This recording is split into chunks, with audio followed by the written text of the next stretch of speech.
While many of you were out celebrating your Friday evening, carefree, full of joy and laughter, maybe drinking with your friends or playing games, going to bed early for a nice, peaceful slumber, there were some brave warriors that were locked into mortal combat, engaged in one of the largest cyber wars ever fought on American soil. On Friday evening, the unthinkable happened. The impossible became possible. The shit was unshat. Wizard 101 was hacked. One of the largest cyber crimes this world has ever seen. Wizard 101 was subject to naughty messages, potentially from a disgruntled employee. There's theories floating around all over the place. The forensics teams are already on the case, trying hard to crack it and figure out what exactly happened here. Perhaps this was a ghost in the machine situation where Wizard 101 itself became sentient and the AI took over. I couldn't tell you. All I can show you is the aftermath of this bloody battle. What happened is, on Friday, players of Wizard 101, a very popular MMORPG that I'm sure all of you are familiar with, it was extremely huge back in like 2008. I'm sure all of us have dabbled, but maybe many of you didn't stick around, but it does still have a dedicated community, and a lot of them had to witness something that no human being ever should. Horrifying server messages such as this. Now, just by looking at the game's trailer, I'm sure you're able to guess that the majority of the community here is on the younger side of things. It was a game that was marketed towards children, but it still, of course, does have like adults in the community. And as I understand it, it's a pretty well-maintained game. And on Friday, everyone was surprised to see all kinds of server messages popping up with some wild shit on there. And it seems like an employee went rogue. They may have been fired or let go, and they went out with a bang with one last oorah. Now, shortly after Doomsday here, the Wizard 101 servers shut down for maintenance. I'm imagining to fix this issue that they were experiencing.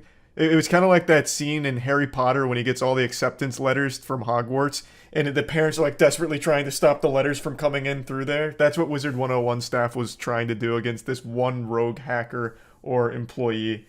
They did manage to stop the bleeding, but you know, it did cause some damage. Like there's scarring here. This wasn't a victimless crime. People had to see some very alarming server messages. Just to further explain what exactly happened, players were getting sent messages from the game itself, so little server notices that pop up on the side of the screen. And usually this is like a message from God in the game. This comes directly from the staff usually, as I understand it, so it'll be things like maintenance or upcoming things, or just basically things directly related from the game in an official capacity. But they use this system to just start pumping wild messages in there, such as this Walter White message, which it's kind of a banger. You know, I think this one goes kind of hard, but I knew they could do better, and they did. So let's go through some of them. Now let's spread these magically delicious cheeks and take a bite. This was one of the first messages players received, I believe, so an immediate red flag that started tipping people off that, you know, maybe something's awry at the Wizard 101 headquarters. You know, the office is maybe, in peril. So they got this message saying, email support at wizard101.com so I can get a raise. You know, that's not something that Gandalf would say, right? Like, that's not very in line with the theme of Wizard 101.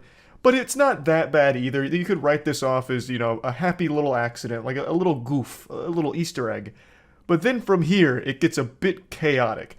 So I'd like to show you an article that talked about this, and they hypothesized that this all could be a marketing stunt. And I don't want to take that completely off the table, but I think that would be one of the boldest strategies I've ever seen, to use dick and balls, fuck, and this game is shit as a marketing strategy in a game that's mainly aimed at like 10-year-olds. I don't know how well that would go over if it turns out this was a plan. I just struggle to envision a world where parents give a round of applause to the marketing manager at Wizard 101 who comes forward and says shit like, "Yep, hey, I was the man behind the curtain the whole time, you know, hey, this was my idea, so you remember when all your kids were getting messages in their inbox that just said dick and balls? That was me, that was my idea, I know. I fucking know, I graduated top of class. Anyway, Wizard 101, free to play, let's go, let's go. You know, tell your friends." It seems really unlikely to me, but anyway, let's get back into some of the other messages. This one's my personal favorite. This one just says, "The next world is my boss's asshole." And I'm honestly considering downloading the game. So if it is a marketing ploy, it worked on me, because now I'm on the edge of my seat. Are they actually going to put the dude's colon in the game? Because that would be an incredible landscape to explore. So this is getting me hyped. I think this is a great idea. Imagine the next DLC content drop for Wizard 101 is just some grown man's butthole that you cast spells on like hemorrhoids in.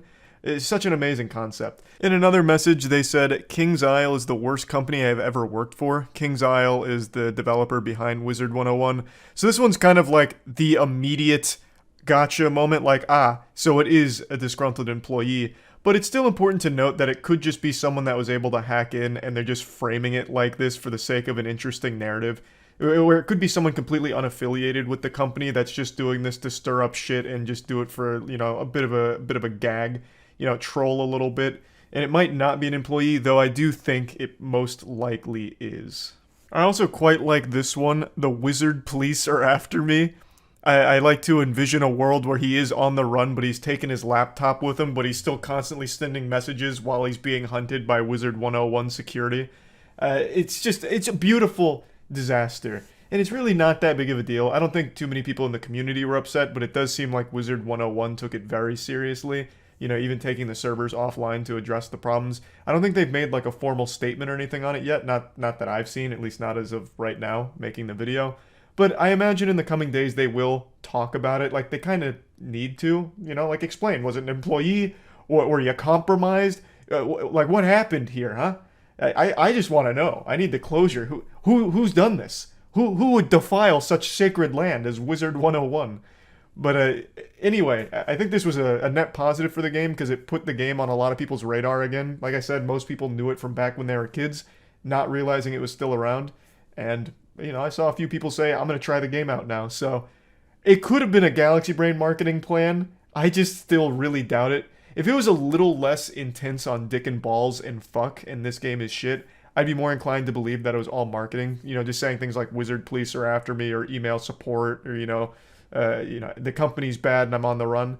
Then I'd be like, okay, that's more likely. But in its current state, I still think this was either someone hacking in the troll or an employee that got upset. Either way, though, a pretty fun situation. That's about it. See ya.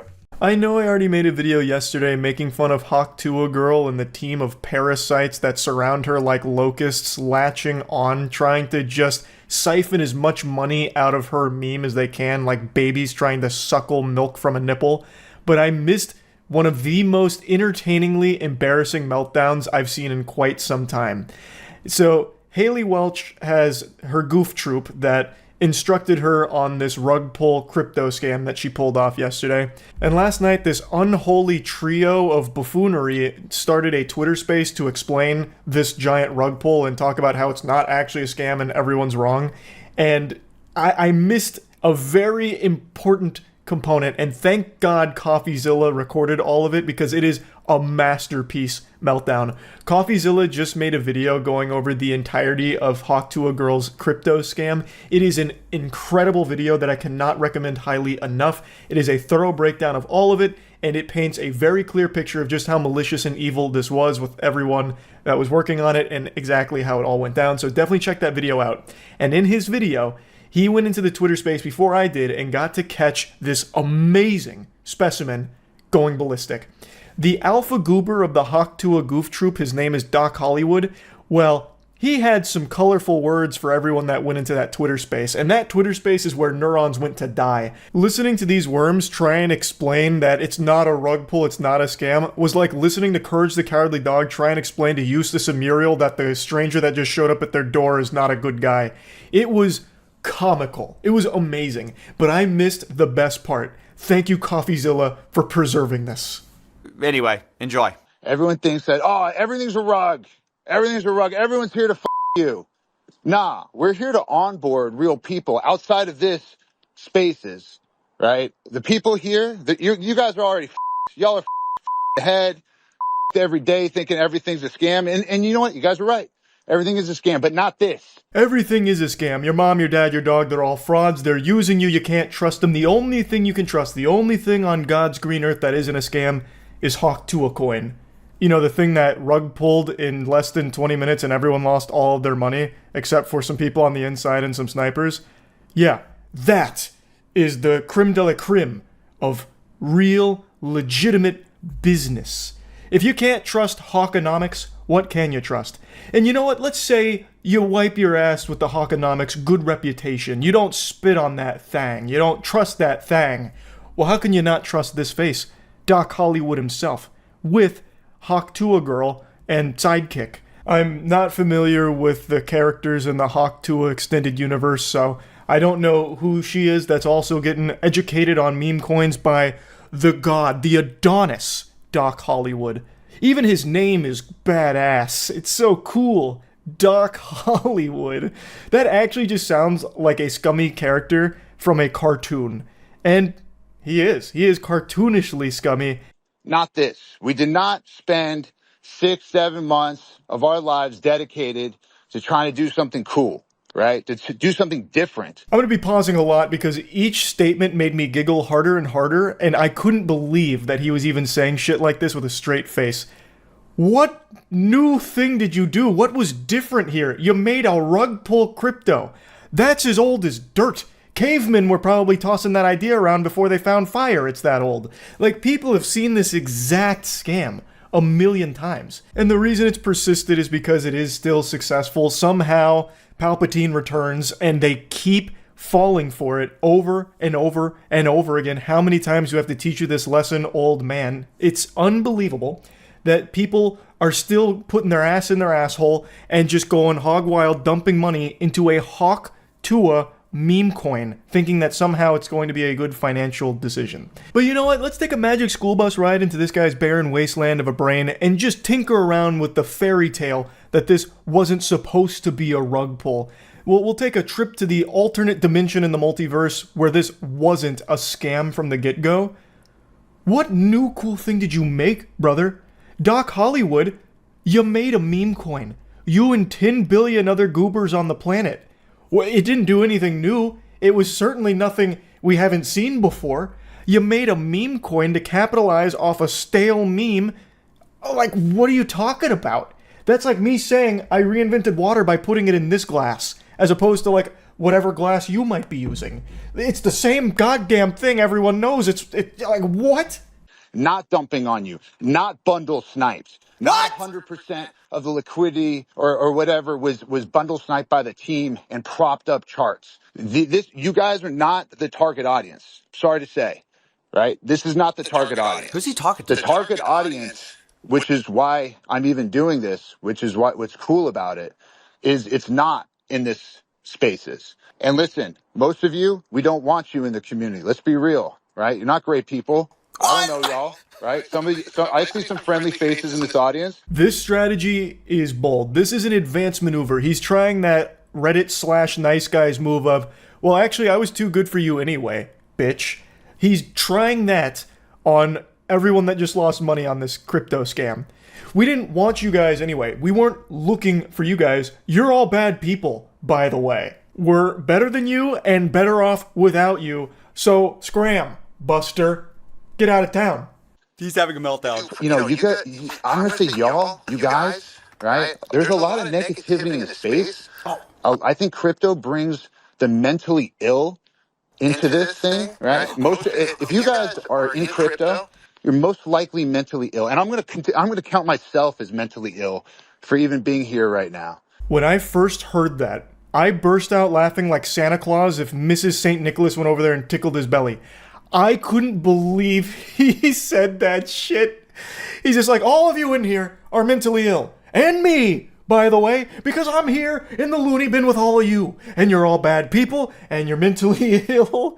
Like, what the fuck? Nothing says trustworthy business quite like one of the main people behind it having this public temper tantrum and ordering some french fries in a wambulance to come pick him up because he can't stop drowning in his own tears in a Twitter space where he's trying his absolute best to somehow defend this by not defending it. He didn't answer any questions or provide any evidence or proof that somehow explains that this wasn't a scam. And I am still dumbfounded that Doc Poopsock Hollywood is even trying to defend all of this. Because typically crypto rug pullers will vanish. They will just disappear and you will never hear their name again. He is doing everything he can to go out of his way to be in the public eye here. That's the real innovation here. That is the only new thing that Cock Hollywood is doing. Just openly putting his name and face on a full-blown red alert scam. That is incredible. That is unheard of. I don't know why. Maybe that was part of the contract, the deal with Hawk Tuah Girl, that he would be the fall guy. He's got to be the sacrificial lamb for this whole thing. So now he's just playing his part, dancing on the stage. Stand back, Haley. I'll take it from here. Like he's some kind of superhero out of a comic book. I don't understand it, but I'm very entertained by it. We're trying to actually have fun. We're trying to do something cool. We're trying to give meme tokens away for free to people who have never had any crypto before, any meme token. What in tarnation? I gotta stand up and take a lap. What? How is that cool? What? He's making it sound like he's some kind of like saint for this act. That's like me saying, I just trimmed my pencil, so I'm going to do something great for all of humanity. I'm going to give some of this pencil shavings away for free to everyone around me. It's meaningless. No one wants it. It's worthless. How is giving away Hawk Tuah coin a benefit to anybody at all? That shit is a curse. That is walking around with a dunce cap on. In fact, it is literally a curse because once you get the Hawk Tuah, you might be susceptible to buying more Hawk Tuah and you would have lost all your money on it. Like, it is the worst possible thing you could give somebody. And it has no actual value. It's worthless. It's beyond worthless. And you guys should be kissing my ass because I'm trying to do something dope. An actual 10 out of 10 finale, a magnificent closing line. You all should be kissing my ass because I'm trying to do something dope. And he is. He is the dopest. He's doing kickflips on a skateboard. He's smoking cigarettes. He's looking at boobies. Like, this guy, I mean, he fucks. This is a man we're talking about here. And at the end of the day, no one's really giving him enough thanks. Like, they're not giving him the flowers that he deserves. I love that. I love that perspective from him. Well, yeah, all of you lost your money on my meme coin scam token. Yeah, you all lost money. And not one of you thanked me for it. What's the deal with that? You're all bad people and you're mentally ill. Imagine some stranger walking up to you, punching you in the nose, stealing your wallet, and then wondering where his thanks is at. Why is no one slobbering on my meat for this huge scam that I just pulled off? Hello? Why am I hearing crickets? Doc Hollywood is clearly a big piece of shit, but man, his meltdown had me laughing. I just had to share it with you. Check out CoffeeZilla's video for a full breakdown on the scam in its entirety and everything about it. And yeah, that's really about it. So yeah. There are more podcasts on YouTube than there are stars in the night sky. Everyone has been convinced that they're a unique, special little butterfly and that their insight is invaluable. And now that there's so much easy access to recording equipment, everyone gets this insidious little idea planted deep in their noodle that it's time to start a podcast. And my God, I tell you, it's a plague. It's a disease, a virus that's infecting the mind of the most insecure and insufferable people of all time. For some reason, once that AT 2020 touches their hand, they just scream their insecurity from the mountaintop with authority, proudly. And it blows my mind, but I've never seen insecurity projected quite like what I'm about to show you today. So I am still shocked that he hasn't scrubbed this podcast episode from the entire cyberspace, just wiped it from the internet. Like, if this was a clip of mine, I would have paid every penny I have to my name in order to ensure this never sees the light of day again, that this clip stays buried, like the fucking Millennium Puzzle from Yu-Gi-Oh! It is that embarrassing. Like, you couldn't lock me up in Guantanamo Bay and torture this clip out of me, and yet he still has it on his channel. So the podcast is like a bootleg Fresh and Fit, where they just get a bunch of women together and ask them stupid questions and then rate each other's beauty. And then he gets really offended, like visibly upset, and I really thought he was going to start bawling his eyes out, crying in the fetal position. And I've watched a couple of their episodes now because I was curious if this was like an isolated thing. But no, this is pretty common. This is like a staple in their show from what I can tell, where they just have this section where they ask the women that they bring on to rate their beauty, the rate the podcast host's beauty. Listen, ladies, we're rating just off physical appearance, just off beauty, okay? Same standards. Trust me, we're not going to get hurt, okay? That's the biggest lie ever told since the time Kellogg's tried to convince the world that sugar doesn't make you fat. So, the segment is Rate Our Appearance, basically, which is some actual middle school literal baby brain man-child behavior shit. That is insecurity at its finest. To have the women you bring on as guests rate your appearance. That's so stupid. I'm surprised they don't also play Spin the Bottle and Truth or Dare. And maybe they do. I've only watched a couple of their episodes. But he says that they're not going to get offended with the ratings. Well, do I have news for you? All right, Let's cool. stop being delusional. What the fuck? All right, so now what I want you to do is, ladies, real quick, don't fucking waste my time. Rate the guys. Do me a favor, Josh. Stand up real quick, man. Everybody look at him once, man. He's not going to stand up again, all right? So I want you to rate me, my co-host, and then our fucking producer. Go from 1 to 10, just off beauty. Go. When he does these sections, it really seems like he's some kind of basketball coach who's really upset at the team. Like, he gets very aggressive with all of it. Like, don't waste my fucking time. Listen, we're going to do the drill right now. We're going to do it right. So stand the fuck up, Josh. Look at him. Now spin around, Josh. Okay, good. Drop your pants, Josh. Good. Now rate everything you just saw. Now, don't waste my time. Like, I don't know why he gets, like, so upset even before they hear ratings. Like, he immediately goes into these sections combative. And I watched the whole episode up until this point. Like, he's pretty blunt and, like very much so most of the time. But when it gets to this one in particular, he's, like, angry.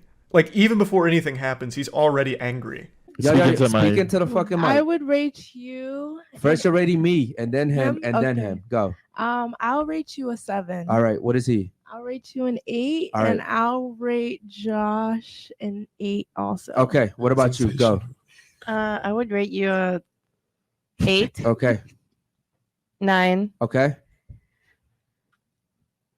Come on, he just fucking stood up, bro. Like, come on. I don't even know what he's getting upset with here. She only took like an extra 2 seconds to take another look at the guy. It's like he just lost a gold split in a speed run to this extra 2-second time loss. Like, it's not that big of a deal. I don't know why he's so on edge.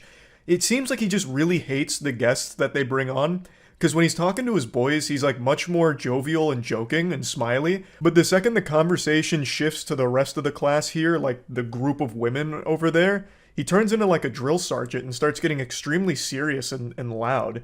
So I don't know why they even bring on women to this podcast when they don't even really want them there.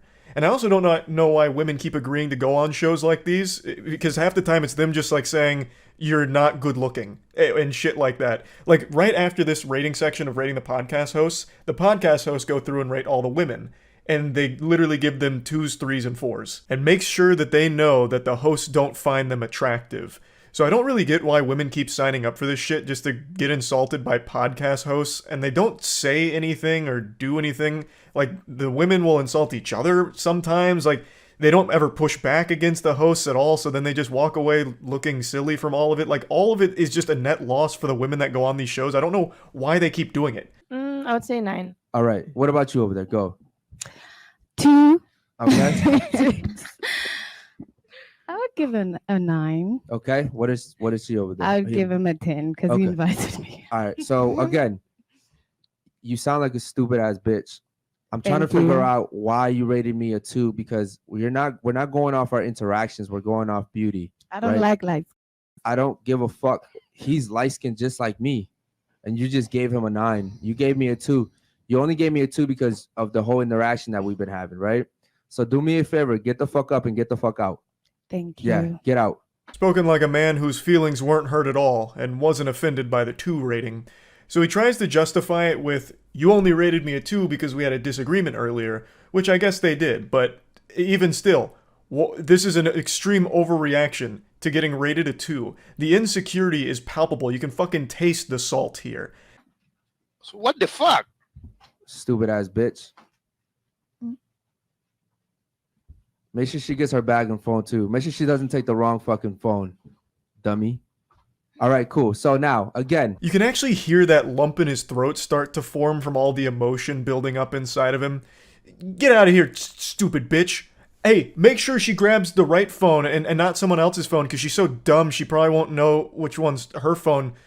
Dumb idiot. She's real stupid. You're stupid. I'm a 2. No, you're a 2. Unsurprisingly, this turned their own community against them for the episode. A lot of the chat messages pop up on screen, so you're just seeing things popping up saying like, damn, just because she gave you a 2, what the fuck? Or something like this where it's like, thought you wanted your show to last. Like, come on, man. It's because it's ridiculous. It's very clear temper tantrum over getting a 2. If you were someone that was actually getting pussy, if you were really slamming ham and glazing donuts, you wouldn't care if one girl didn't find you attractive or rejected you. You wouldn't care. You would laugh it off like a normal person. So one girl gives you a 2 and it shatters your whole ego and you publicly melt down about it? That's such a bad and embarrassing look. And he tries to justify it, like I said, by saying, she only gave me that 2 because of our negative interaction from moments ago. Just pure huffing of copium. We're just going off physical beauty, okay? Not what we've been talking about, not my fucking arguments, not on none of that, okay? I want you to rate me, him, and then him. Go. Can you stand up for a second? You didn't see me before the show? Yeah, but I just forgot. I mean, Just stand. It's not that hard. Okay. You're an 8.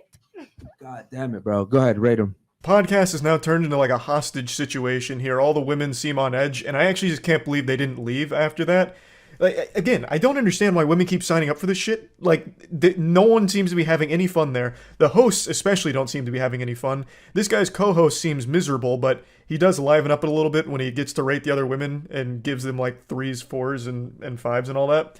But it's just so awkward and weird. The only explanation that I can come up with, the only rational way of explaining this, is that the reason women are signing up for this show or shows like it is because they're being paid for their time, so it's like an hourly wage just to go there and be insulted or bouncing stupid questions off of. That's the only thing that almost makes sense.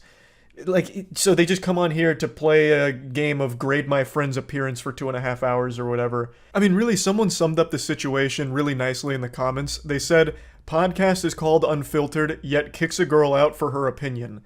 And that is just such a nice, concise way of breaking it down and the silliness of all of it. Again, I watched a couple episodes just to try and get like an understanding of the content. There's nothing there. Everyone seems miserable most of the time, or they bounce the dumbest questions around. They always just do a grade our appearance thing, which who wants to listen or watch that? Like, I as a viewer, let's say that I was a huge fan of this podcast. Why would I want to keep seeing what women say about my podcast hosts? Like, why would I care? There's nothing there. There's no entertainment there, especially when one of them's super insecure about all of it, who's going to freak out if he doesn't get a 9. It just doesn't make any sense to me. So yeah, just wanted to talk about it a little bit. That's it. So yeah. When you think of a hero, the first thing that pops in your head is probably like Spider-Man or Iron Man or something. But for me, when I think of a hero, I think of anyone who has to work in retail, food service, reservations, any job where you have to interact with a customer. Those are the real heroes.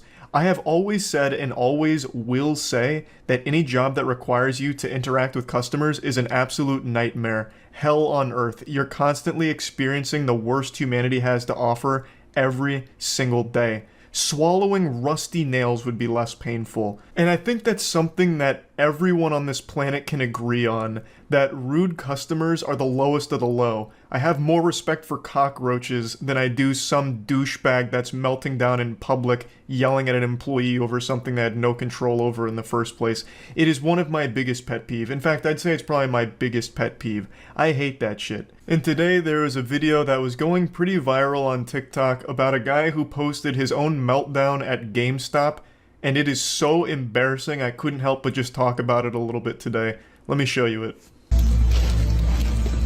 Hey, what's going on, man? How you doing? Listen, I'm recording you just because I've had the hardest time returning this. So if you tell me no, I'm gonna go ahead and sue GameStop. I see this shit all the time. If you don't help me fix this problem that is my fault, I'm going to sue the entire company. Well, like, what do you expect them to do? Start groveling like, oh no, please, don't sue the company. Oh no, oh goodness gracious, oh please, anything but that, shaking their fist. I'll do anything to fix it. Oh god, just let me rectify this situation. Like, why do you expect the employee to give a fuck if you sue the company? Why is this GameStop employee all of a sudden gonna try and defend the company, the corporation, like, oh no, you will not. I will not allow you to besmirch the good name of GameStop like this. I will fix your problem immediately, now that you've threatened legal action. Like, they have no say-so in the corporation. You know, this guy isn't John GameStop here. Like, he doesn't care.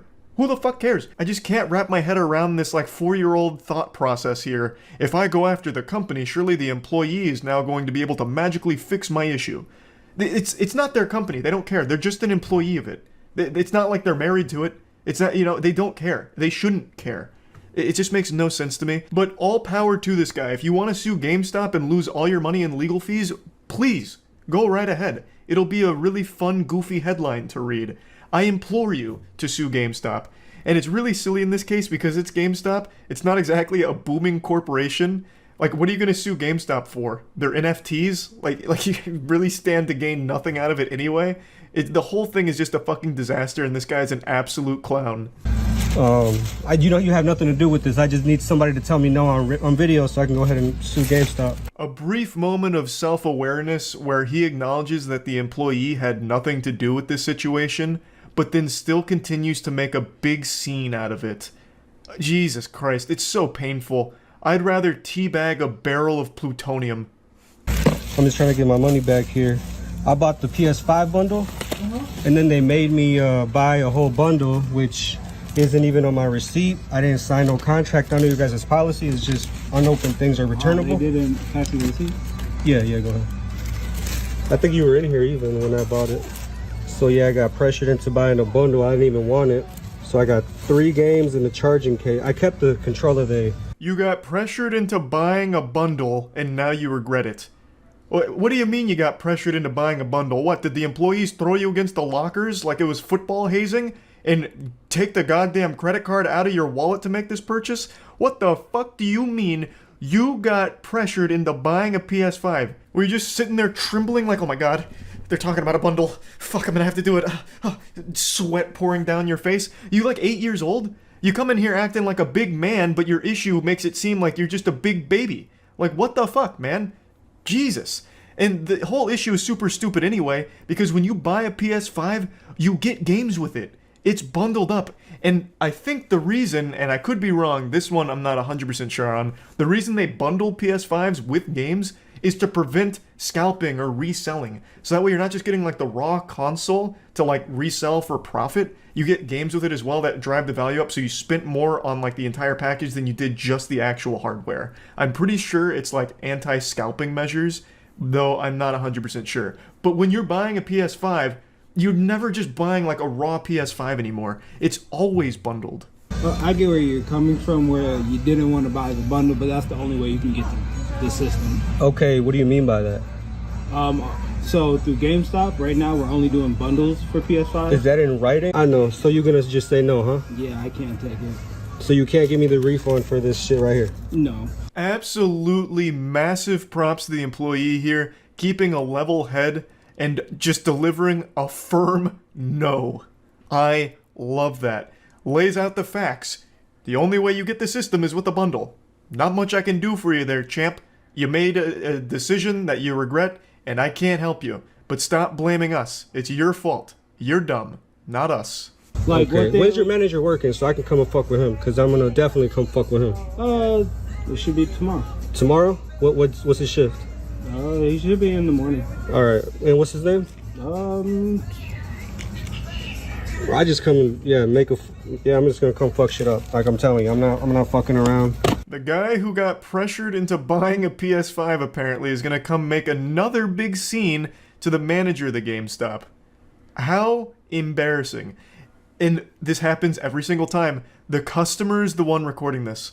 It blows my mind how every single time there's an event like this, it's always the biggest asshole that's recording it thinking they're right. He posted this in full confidence thinking that TikTok would be on his side, but instead all they did was steam his ham. They fucking slam dunked this guy across all of TikTok and on YouTube. I saw Jamari made a video about this as well. This guy's just become an absolute laughingstock, and it was entirely avoidable multiple ways. A, not making a big hoopla about you making a bad decision financially that you regret. Your fault. Take responsibility. Nothing GameStop can do for you here. And 2, not filming it yourself. You could have just not filmed it. And then 3, if you had the compulsive desire to film it, you couldn't fight the urge just scratching at your neck like, oh, I'm being an asshole and I gotta film it. Yes.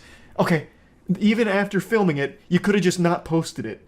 Like, there were 3 ways of avoiding yourself being an absolute joke on the internet, and somehow all 3 of those filters you went right through. Impressive. This is, yeah, you guys are trying to upsell motherfuckers.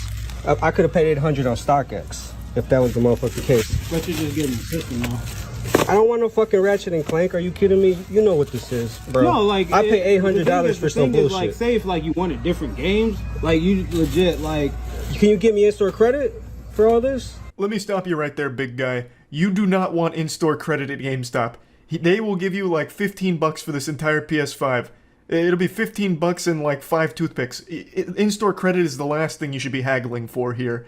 It is not worth it at all. No, y'all trying to play me. It's a brand new game, and I'm here to return them. Saying y'all.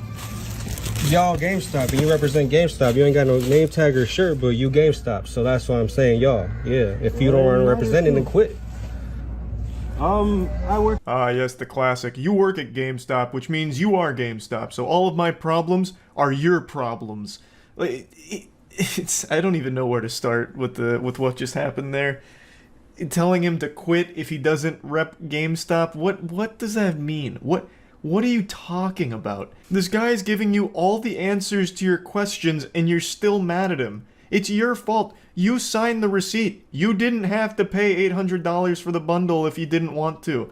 You not only signed the receipt, you walked out of there and you went home, you marinated on it, and then you came back and made a big scene about it. Like, it's your fault. It's not this guy's fault. Telling him to quit his job if he's not there to, like, fight for GameStop tooth and nail is so silly. Oh, I can't stand, like, customers like this. These videos just always boil my blood. And I've never even worked in, like, the customer service industries or anything like that, but my heart absolutely breaks for the people that have.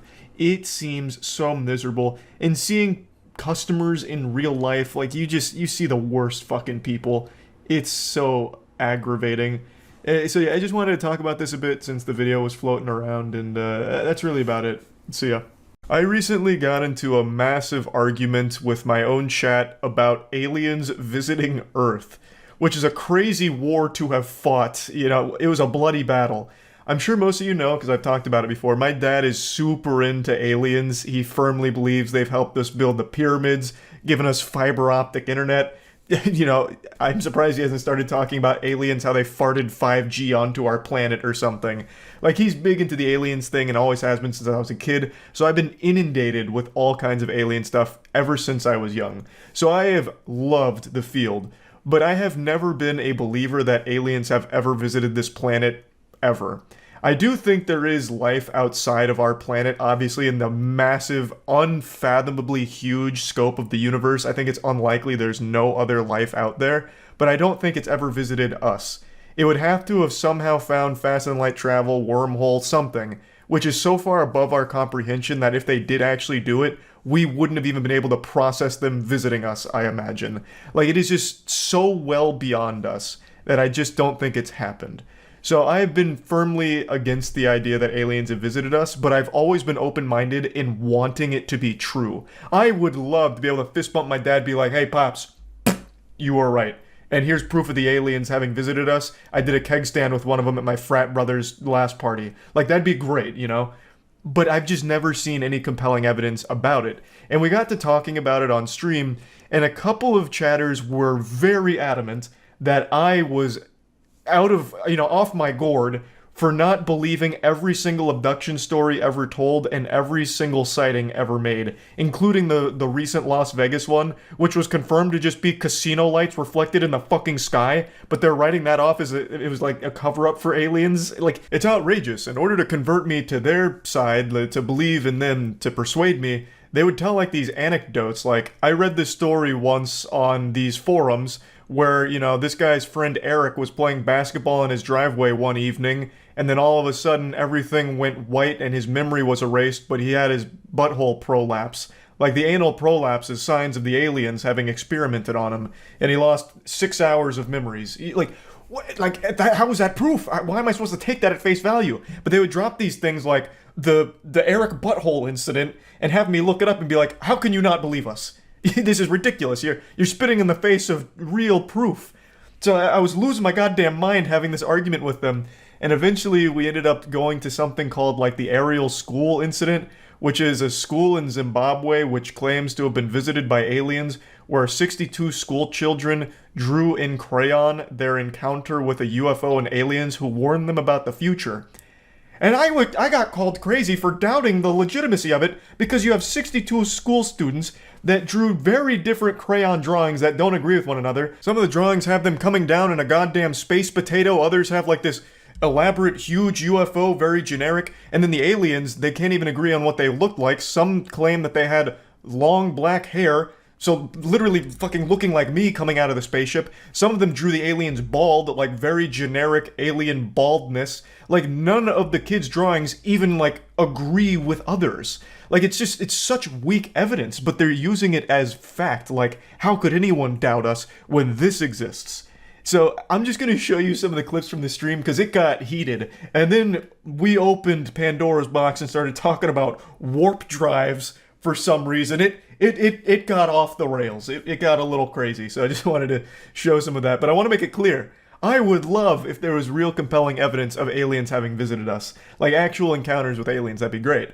And there have been government-released documents and footage from pilots and shit from unidentified flying aircrafts, this unidentified air phenomenon. But none of it's like aliens per se. It's just we don't fully understand exactly how it works, so it's unidentified as of the moment. It's never definitive proof of aliens being here. It's just we don't have a full explanation on it yet.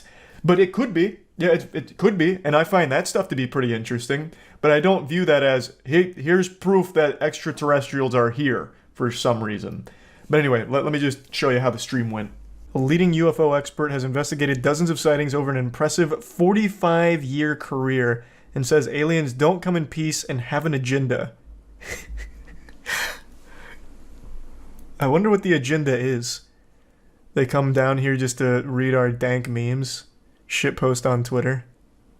I wouldn't say they're peaceful due to the thousands of UFO abductions worldwide.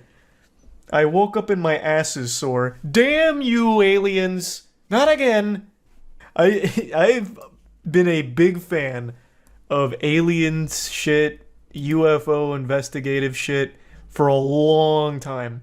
I have never once read, watched, or listened to a compelling abduction story that made me be like, this man actually he got abducted. At no point did I ever once even remotely come close to believing any of the abduction stories. Have you seen that documentary about a guy with 9 alien kids? What is that? What are we talking? What? No, I can't say I've seen that. What the fuck does that? He has 9 kids with extraterrestrials? This man's spreading the humanity seed throughout the cosmos? There were 30 plus kids who saw aliens at their school and drew them. If there is one group that I trust more than anyone, it's kids. They're notorious for not having an imagination and not just going with what everyone else is doing. That's what I would hinge my alien evidence on, is children's drawings. Being in all black, possibly showing medium-long black hair. Were the aliens just clones of me or something? What do you mean? The aliens have normal human hair? Well, there's no hair here. One of them was bald, I guess. Maybe he got made fun of on the ship. Not only would the beings have to have somehow discovered faster-than-light travel to make it here, it would have somehow had to elude everyone else's gaze and have only a couple people, in this case 62 school children, see them.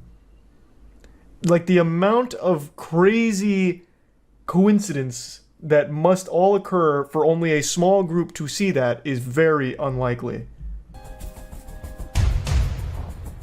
I'm ready to...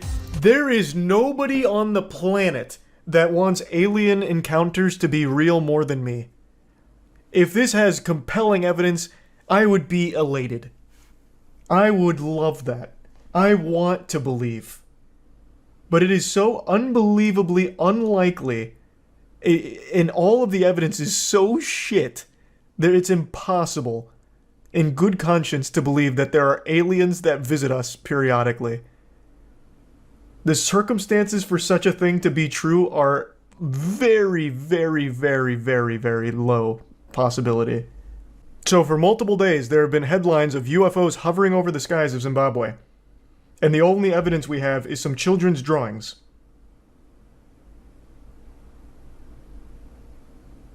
Surely that would be major fucking news. And also, why would the aliens just be hovering over Zimbabwe? What are they doing there? They're just hovering there, doing nothing. Standing there menacingly like the hash-slinging slasher. What would be the purpose? Why would they have come there? Let's go down this for a minute. So the aliens came here to warn us about the future. And the optimal way of warning us was to go to a small school in Zimbabwe and tell a group of children. That was the best way of delivering this warning of the future. They were talking about COVID. Imagine this is all very true. The aliens actually did just fucking boot, scoot, and boogie all the way down to Earth just to land here and be like, hey, there's this little thing called COVID. I'm letting you know it's right around the corner. No good. No good. All right. Good luck with that. We're out. We've done our job. Message delivered. I don't think they were visited by aliens warning us about the future. Let's play with that for just a moment. Going back to that. Not only were they intergalactic travelers, they're fucking time travelers, warning us about our future. That's another crazy technological leap. And if they're that smart, that advanced, why would they tell a group of children at a small school? And also, why would they ever even make direct contact with people? They could just transmit the message. There's millions of cases. So what you've just shown to me is you believe what everyone says. You don't believe anyone's making things up. You don't believe in people having, for example, a sleep terror, which a lot of it boils down to sleep paralysis, where they have these very real feelings at night, where they're half asleep, half dreaming, and a lot of it gets chalked up to sleep paralysis. So you don't believe in any of that. You don't believe in mass hysteria, I would imagine then. You don't believe in manifested group thinking, where if someone believes they saw something, other people mysteriously start to have memories or visions of the same thing. You just take everything at face value, and no one's ever lying. Oh wow, Jesus, you're having a full meltdown. Anal probing isn't even a real thing, you moron. You get all your UFO info from fucking movies and TV. You get all of your UFO info from fucking TV too! What do you mean? All of your sightings are on TV. What are you fucking talking about? And then you said reptilians are part of the aliens. And faster than light is an outdated theory. Warp drives are proven. You're misinformed. What are you... What? Are you having an episode of psychosis? Jack Sarfati talks about the technology behind warp drives. Who mentioned fucking warp drives? I don't know why you're harping on that subject. That word had not left my mouth until I read your comment history of your 86 message meltdown. I'm not talking about fucking warp drives. Why do I need to do research on warp drives? That goddamn name didn't leave my mouth. He brought it up. But warp drives are an important part of alien lore. Maybe, but I wasn't talking about fucking warp drives. Jesus Christ. You asked for answers. On what? Warp drive? When did I ask for answers on warp drive? I want alien evidence. What the fuck are you talking about? Who am I talking? That is evidence? So, let's assume every alien has their own warp drive motorcycle. Why are they visiting trailer parks and fucking small schools to warn us about the future than only telling children? That isn't an answer. You weirdo. That chatter didn't read jack shit. It's theoretical physicist, meaning it hasn't been put into effect and there's no way to test any theories. I don't care about warp drives if they're real or not. God damn it. Jesus fucking Christ. A couple days ago, I made a video goofing around while covering the body cam footage that showed an officer being arrested after walking around flashing his badge at strangers in public. And by badge, I mean penis. And since then, I have been inundated with YouTube recommended body cam videos. And one of these puppies really caught my eye just a little bit ago. 911, where's your emergency? I'm at Kent State University. I need to get into my building, please. Okay, is this an emergency? Can you look up the non-emergency number? I need to get into my building, please. Okay, I need you to look up the non-emergency number and contact the Kent State University Police I need to get into my building, please. What doesn't this dispatcher understand? Ellen needs to get into that building. She's got papers to grade and students to flunk. Like, what the fuck? Someone send over the National Guard ASAP to let Ellen into this building. Why is she locked out in the first place? What kind of nefarious plot is this from Dr. Evil trying to keep Ellen out of her office? This is unacceptable, and he's trying to direct her to the non-emergency line? Has there ever been a more pressing emergency quite like this?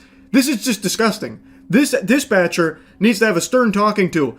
Lord help us if Ellen ever got a hold of him on the horn. You need to contact the Kent State University Police Department. This is not an emergency. What is it? I need to get into my... You're going to need to look it up, ma'am. I'm going to let you go. I don't know what it is. After the college professor repeatedly abuses 911, demanding an officer, she eventually gets her way. Abusing 911? Why, I oughta. Are we in an alternate dimension here? What kind of circus is this? Am I taking crazy pills? This is an emergency! This is Ellen! She's worked at Kent State for over 2 decades. Hello? She's not able to access this building. Get the police over there lickety-split to let her the fuck in. Do you not know what position she holds at Kent State? I'm the school director of the School of Health Sciences. Gotcha. I'll show you my driver's license, which is in the car. Can you get me into the building, please, so I can go pee? Sure. Do you have anything to drink today? I had a drink. You had a drink? A drink. Okay. Because I can smell a little bit of alcohol on you. I can smell a little bit of alcohol. That's fine. You can. Okay. Is that a problem, officer? What's the crime? What's the charge? Enjoying a drink? A succulent after-hours beverage? For the Kent State Health School Director, Prime Minister, Turbo Ruler Empress? I had a drink in my colleague's office. That's fine. In your colleague's office? Where was that at? In the annex. Okay. How'd you get over here? I walked. You walked over here? Okay. I'd like to give you a couple tests just to make sure you're good to go because I don't want you driving if you've been drinking. Sir, I'm fine. Okay. Well, I can smell it on you and you're not able to use a card to swipe into the door. So it's Sir, a little... this is not working. This is not working. Can I go pee, please? Well, here's what I'm saying. You're trying to swipe 2 cards at the same time, which kind of shows me that you're lacking some motor functions. Yeah, well, you're lacking manners. How about that? Put that in your pipe and smoke it. This is Ellen. She has worked at Kent State for over 2 decades. She is the Kent State Health Director, Health Rock and Roll Specialist or something. Yeah, maybe she was relentlessly calling 911 all because she couldn't quite figure out how to scan her card because she was a little too hammered. Who hasn't been there, huh? We've all been there. That door's tricky. That could fool even the most sober of us. All of us would be scanning 2 cards even without alcohol. I'm sure it's a mistake that happens often. And she just, given her position of power, perhaps a bit of entitlement. Like, hey, I'm gonna need to start using police resources here to get this door open for me. It's fucking absurd, man. I gotta drop the sarcasm. So she's had a little bit to drink apparently, and she's trying to scan 2 cards at the same time, which is obviously not working. The door's not opening. So then she immediately resorts to calling 911 numerous times here as if it's an actual emergency, diverting resources away from what could legitimately be real possible emergencies out there that now have to deal with this shit. It is a little wacky. I'll tell you what, Ellen, not great. I wouldn't want you to... Can I go pee? Can I pee, please? Yeah, here, I'll let you in to pee real quick and then we'll talk, okay? Do you have someone you could call? My husband. Okay. Do you want to go pee first and start working on calling him? No, I don't. This is not okay. What's not okay? That you're gonna call my husband. No, you're going to call him. I'm fine. I don't think you're okay to drive. I think I'm okay to drive. I have a Tesla. Checkmate, she has a Tesla. She can be extremely drunk and the car will get her home, no worries. What's the big deal? She has to pee. This officer just must not know who she is. This is Ellen. She's the health director. If she says she's okay to drive, she's okay to drive. She's the health director. She directs health, for crying out loud. Come on, she knows health better than all of us here. And if she just needs to tinkle a little bit, then hop in the old Tesla and get herself home while being, I guess, a little too inebriated to figure out how to open a door that I imagine she's opened thousands of times in the past, then we just need to forget about it and trust her better judgment. Sir, I'm going to call your captain in a minute. That's fine. You're not going to drive out of here. You're not going to be okay. Is there a bathroom back here you're using? I'm sorry? Is there a bathroom in this office you're using? I'm going to go over there. I'm the school director of the School of Health Sciences, and I'm going to be okay. Okay. I'm fine. Okay. I just need you to call somebody for me before I go. I'll be fine. She's too far. Okay. So she said she walked here, though? So it doesn't seem like it's an emergency here. She doesn't need to hit the urination station urgently. She takes a small detour here to complete a side quest where she takes off the cap and gown in her office, and then also just stays in the office for quite a while, to the point where the officers were concerned. She crawled out the window to get to her vehicle and drive home. So then they go around the outside to check if she's still there, and they're about to get a big surprise. Out to the parking lot that way. Yeah, she's trying to swipe like 2 cards at the same time to get in. No, you're not driving home. Okay. I mean, unless she's calling out the window. I mean, the window, there's definitely windows right there.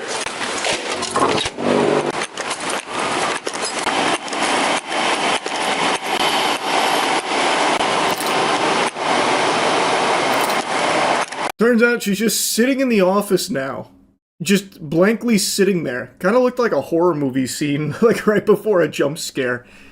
I don't know what she's doing. I guess maybe she went over there to start giving some students failing grades for fun. Like maybe that's what she does when she's drunk, just flunk out some students just for the hell of it. I have no idea. But the whole thing was about her not being able to get into the building and how badly she needs to pee. So she calls the police multiple times. Eventually the police show up, smell alcohol on her, realize she might be drunk because she is not able to just swipe a card to get into a building because she keeps trying to swipe 2 cards, which is preventing her from accessing it. I'm also really surprised she even called the police in the first place for that. I don't know why she wouldn't just ask any of the people around her. There's other people on this campus. I'm surprised she didn't just go to anyone else and immediately resorted to going to police. Her sense of entitlement is just that large, I suppose.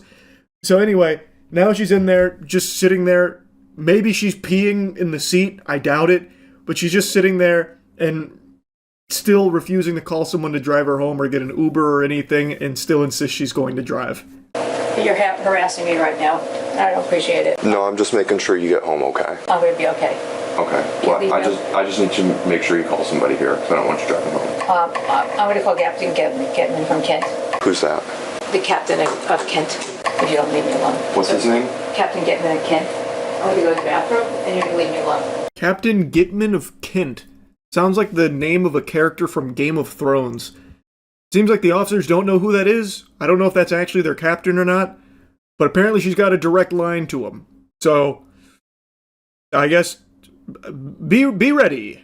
I'm missing a best card that's out there. It fell down out there? Yeah. He's going to leave me alone, and I'm going to go home and go pee, and you're going to leave me alone. Okay, but you're not going to drive. I'm going to drive home.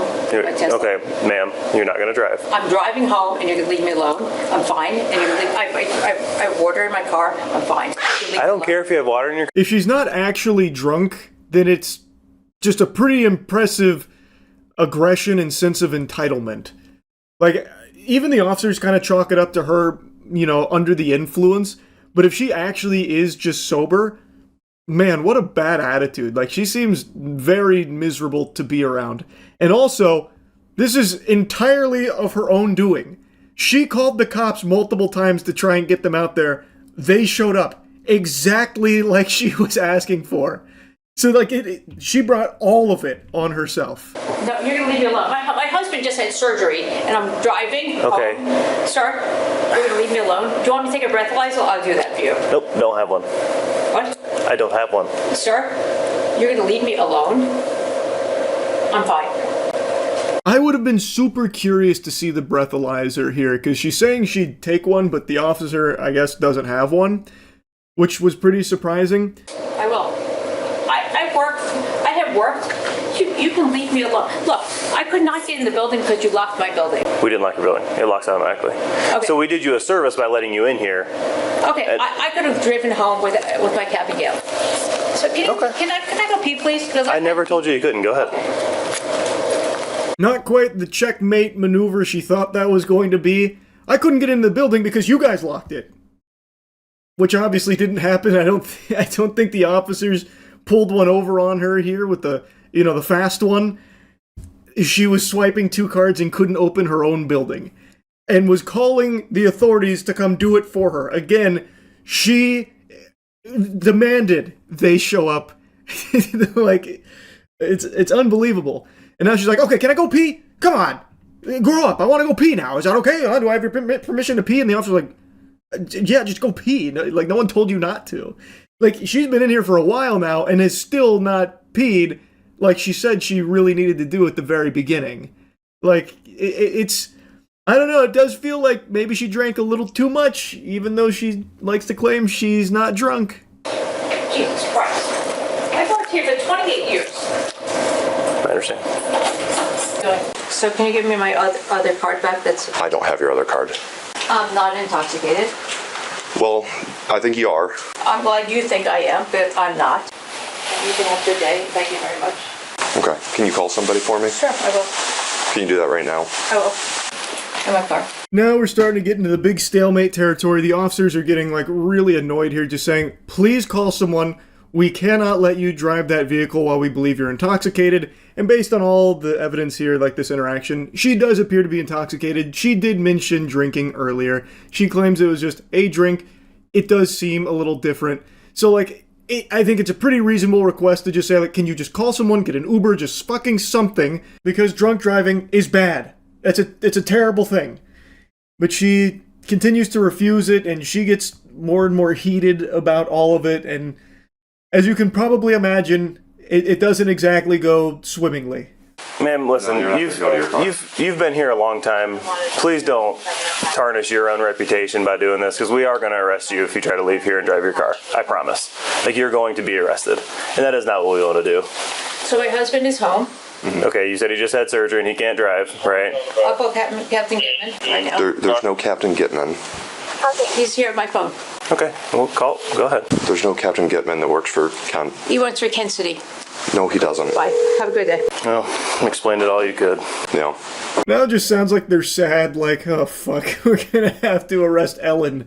Ellen, she's been at the university for over 2 decades as the school director of health. Oh man, shocks. Jeepers. And she just keeps going on about this Captain Gitman, who they don't know who that is, so I'm assuming she's barking up the wrong tree there. Maybe there is a Captain Gitman that exists there in her phone, but, like, what is he gonna do? Like, no, you boys, listen. She's got my permission to drunk drive home. Stand down. Like, if they don't know who Captain Gitman is, I don't think they would respect the authority of whoever answers that phone. It is what it is at this point. Kansas City police officer. He reports to you. That's not accurate. It's totally accurate. Okay. Your call has been forwarded to an automatic... All right, do you have all the stuff you need? Captain Gitman, call me back. It's Ellen Glickman. You have a lanyard on your right side under your jacket, if that's what you're looking for. Nope, I'm looking for office keys. You guys f***ed me up. Thank you. Are you going to be able to call anyone for me? No, are you?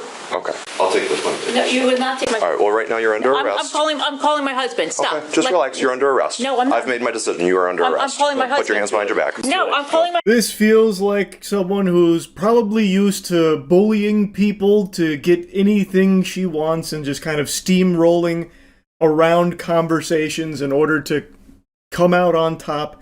And her hardball didn't quite work here. So after quite a lengthy period of time here, she finally, at the very end, concedes, saying, "Okay, I'll call my husband. Stop." But the officers have already had enough of it at this point, because she already said she'd do that a few times and then didn't, and then tried to call the imaginary captain, fucking super sailor, whoever she was calling. So they make the decision to arrest her, because it seems like she is still going to be driving herself home, because she keeps saying she's going to. I'm really, really sorry. It's okay. You're walking to this car right here. No, I'm walking to my... You're not walking to your car. You're not driving home. Can you please call my husband? No. No, I'm really... Stop this! Call my husband. Please call my husband. Stop. Can you call my husband right now? Right now. You can call him when you're being booked in. I'm not being booked. You are. I'm really sorry for being an asshole. So it's not because you're being difficult. It's because you're drunk. I'm not drunk. You are. No, I'm not. Please take my phone. Please take my phone. I already have your phone. I'm sorry for being an It has nothing to do with that. I'm being Thank you so much. Sir, I've worked here 28 years. Can I speak to somebody who's worked here a long time? Because hold on. I've been here 28 years. Please. Have a seat. So they take her to the facility. She reiterates numerous times that she's worked there for 28 years, this and that, flexing her position and standing in the community for so long. Eventually, her son shows up to take her home and ensure she doesn't try and drive. She was charged with disorderly conduct, intoxication. After a plea deal in community and service, it was dropped. And you'd think that's where the story ends, but it doesn't, because after all was said and done, and this was water under the bridge, she and her husband came back to try and argue. I'm Lieutenant Campbell. How can I help you? I'm Ellen Glickman. Nice to meet you. Hi, nice to meet you. I wanted to chat with, do you know who the officers were that night? Yes, Officer White and Officer Womack. So what would be the best way of chatting with them? What kind of conversation are you wanting to have with them? Peaceful. Yeah. I think there was errors on both sides. Well, I'd have to disagree on that. You do? So, yes, absolutely. Okay. They were doing their jobs. Okay. And potentially could have saved your life by not letting you drive. Well, if you disagree with that, that's fine. Shut that shit down pretty quickly. Why is she coming back here to try and argue with the officers from that night? Everything had already been settled. It had actually just totally been dropped after her community and service and plea, yet she still wants to come over and make an issue. Like, I really think that shows her general attitude and the way that she carries herself. It is someone that is so used to, like, bullying her way through life, is the impression I get from all of this. This is just like an inexplicable decision to try and come over here and now try and have further conversations with the officers from that night, which no doubt were not going to be overly peaceful because she's already pretty upset, it seems, and still a bit heated about it, saying, oh, there were errors on both sides. So, I wasn't drunk. I was not inebriated. Okay, if that's fine. You weren't there? No, I was not there. Okay, so there was a lot of, he was home with cancer and was post-op for about 4 hours. Mm-hmm. I was not intoxicated. I was sleep deprived. I had a drink. I have PTSD from y'all. My ex-husband was a cop. Okay. So there's a lot of stuff you didn't know. I was not given the opportunity to discuss. And you were given many opportunities, and you did not take advantage of any of them. Okay. It is incomprehensible how she keeps doing this. So again, all of this started because she was calling 911, relentlessly about trying to get officers over there to open a fucking door for her. That's what started all this. And now, after the whole case has been done and dusted, all settled, she still goes out here and does this kind of shit again. It's so wacky. It's just so weird. And the officer did make a good point. They very realistically could have saved her life. Even if she wasn't drunk, she doesn't appear to have been in a good condition for being behind the wheel of a car in the first place. If it was sleep deprivation or whatever was causing that, it does not appear she was in a good state to be operating a vehicle. So, it is a very real chance that they saved her life there. Anyway, though, this professor was insufferably self-entitled, and I just had to yap about it after watching this Midwest safety video. That's really about it. So, yeah. Speedrunning an intro here, I just learned about some of the most entertaining drama of 2024. I saw it through Evil Pineley's video covering the situation 2 weeks ago, and it is still going currently today. It's about the CEO of a parchment paper business losing his mind and having this whiny temper tantrum meltdown, all because he watched a TikTok video of a girl being cooked a meal by her father. When I told my dad I was going to be getting him the same pans that Gordon Ramsay has, he was so excited. I'm talking about the hex-clad pans, and today... It's a super innocent video of this girl's dad making a meal, and the CEO of parchmentpaper.com was angrier about this than he would be if he walked in on his wife having sex with another man, though it is quite the stretch of imagination to envision this guy, this lunatic, with any kind of companionship in his life. So after watching this, he was infuriated, went on the actual company's business account, and left a mean comment, which started a series of events he couldn't have possibly foreseen. I posted a video yesterday of my dad cooking for me with these hex-clad pans that we had gotten. There was a comment on there where the person goes, "Must be tough living a life on easy mode." I also didn't think the comment was rude at first, so I responded with, "Lucky to have parents who make it possible." They responded, yeah, we get it. You have no skills and family money. That's already such a weird comment right there. Must be nice living life on easy mode when it's just a girl getting cooked a meal by a caring father. Like, how bitter and miserable can your life possibly be to just see something like that and be like, I gotta give her a piece of my mind? That's a line that's usually used in reference to camming or OnlyFans or something. Must be nice living life on recruit difficulty because men are giving you a ton of money just to be hot or be naked or something. And this guy's taking that same energy and putting it into this situation where it's just a girl being cooked a meal by her father. Make it make sense. So he's so upset that he's doing this from the actual business account for parchmentpaper.com. So the Parchment Paper Patriot is really having a conniption. And then the poster responds saying, you know, it's supportive family, got lucky. She said she didn't even find it rude at first, which I don't know how you would see that as anything other than rude. But regardless, her response was super sweet, and he gets even more heated about that, fucking steam coming out of his ears, and goes, yeah, we get it. You have no skills and family money. What kind of projection is this? Holy insecurity. What do you mean you have no skills? All she did was show a video of her dad cooking her a good meal. It's ridiculous to assume that she has no skills. It's based on nothing. She could have bow hunting skills, nunchuck skills. She could be one of the most skillful human beings on the fucking planet. We have no idea. And then he's going, it's just your family's money. You're suckling off their bosom because your parents have money. What is happening here? Do you have no skills because you probably order Uber Eats all the time? Is your skill just ruining businesses? Like, I mean, that's a pretty cool skill, I guess. But anyway, this is only the beginning of his rampage, and he just fully self-destructs over the course of the next few hours. It's like Chaozu from Dragon Ball Z, when Chaozu latches onto Nappa and blows himself up, but the sacrifice was in vain because Nappa barely felt anything, really. That's what happens here. Parchment Paper Patriot blows up, and the girl, totally fine, and makes an absolute clown out of this guy. Dunks on him. She obliterates this man. And at that point, I'm just like, okay, what the hell? Like, maybe this account is hacked, because from a business account, that seems kind of weird. So I send them an email and I'm like, hey, like, I think somebody's on your business account, like, leaving cyberbullying comments. Didn't say anything else. That was it.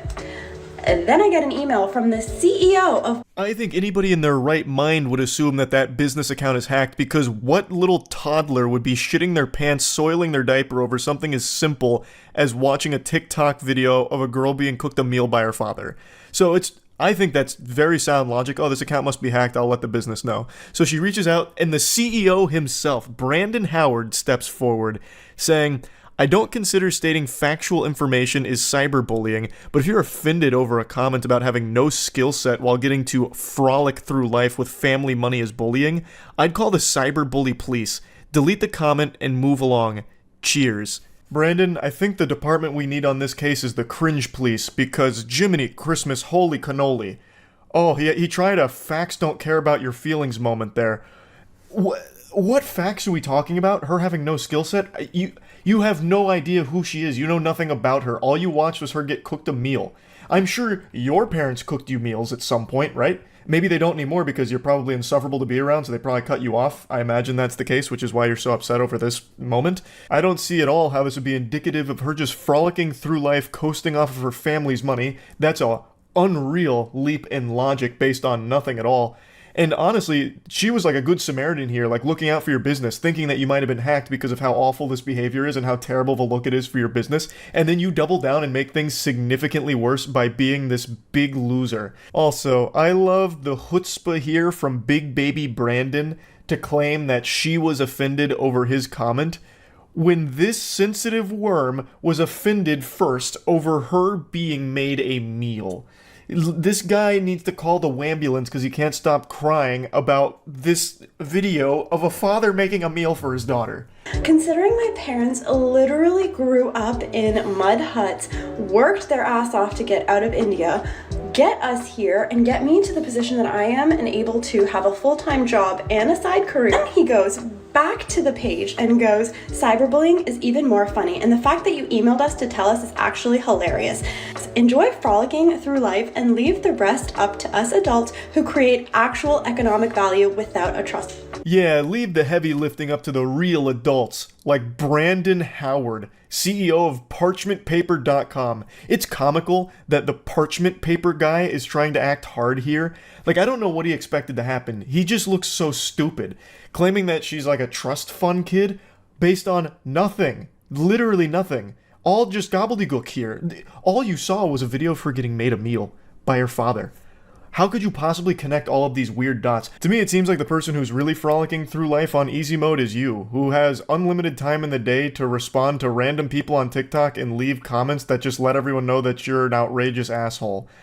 Like, you must not be doing that well business-wise, if that's what it's boiled down to here. They did send me a legal notice. It came from info@parchmentpapers.com, and it says that they are really worried about the safety of their team, and if I don't remove the defamatory posts on TikTok, they will be taking legal action, which I don't believe it's defamatory because it's not defamatory at all. All she did was share his comments, which are public, in that email, his statements, all from his mouth.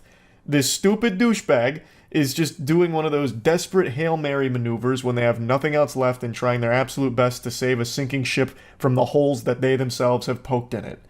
And it doesn't work, and it actually leads to him looking like even more of a clown, because she points out some pretty interesting things about this cease and desist. So yeah, like, I don't believe it's defamatory. I also don't believe you have a legal department because you signed it incorrectly. It says legal department at parchmentpapers.com. You forgot the dot. Did you forget to delete the part where it says like your contact information because you're using a template? And also, what's with the cease and desist? I thought it was CEASE. Who's doing your spell check? Good heavens, Brandon Howard did some ayahuasca and tried to send a cease and desist and lost himself somewhere in the sauce. So apparently it was signed incorrectly from legal department at parchmentpapers.com. And then here's some more information on it, I suppose, where he left in your contact information in brackets. So as she points out, that means he's most likely using a template here. That is actually that shit on a teleprompter where it's like, wait for applause, and you say it out loud, and you're like, ugh, I made a big boo-boo because I wasn't supposed to read that. He fucking left that in. This absolute buffoon. And the goober doesn't even know what a cease and desist is. He did seize and desist. Holy shit. I think he's the only one that works at this company. Nobody else saw this before the email got sent out. His supposed legal department okayed this. If he does have a legal department, they need to be fired right now. They need to get fired yesterday, because that is a disgrace. That is not a legal document whatsoever. Fucking your contact information in brackets, cease and desist. You couldn't have made that any worse. This legal document he tried to send over is now more worthless than the parchment paper that he's built his life upon. Another day, another email. This time you decided to fix the typos. Congratulations. And you also told me you're fixing the typos. Very interesting thing for your legal department to say. Oh, brother, this guy stinks. She is cooking him harder than the meal that her father cooked her in the first place that started all of this. I love how he proudly calls attention to fixing the typos. Like a student in class, like, excuse me, teacher, I fixed the spelling mistakes in the cursive. Fix the typos just in case you couldn't figure out. We're very serious about this issue, as your direct actions to intentionally harm to us. Oh my god, the grammar is diabolical as well. And our company is not being taken lightly. We expect action to be taken within 48 hours. See attached. It's probably a picture of Brandon Howard's butthole here going spread goatsy on her. So, this is clearly, again, written by someone that is lacking a 4th grade education. Brandon, I think your first hire at parchmentpaper.com should be an English tutor for yourself here.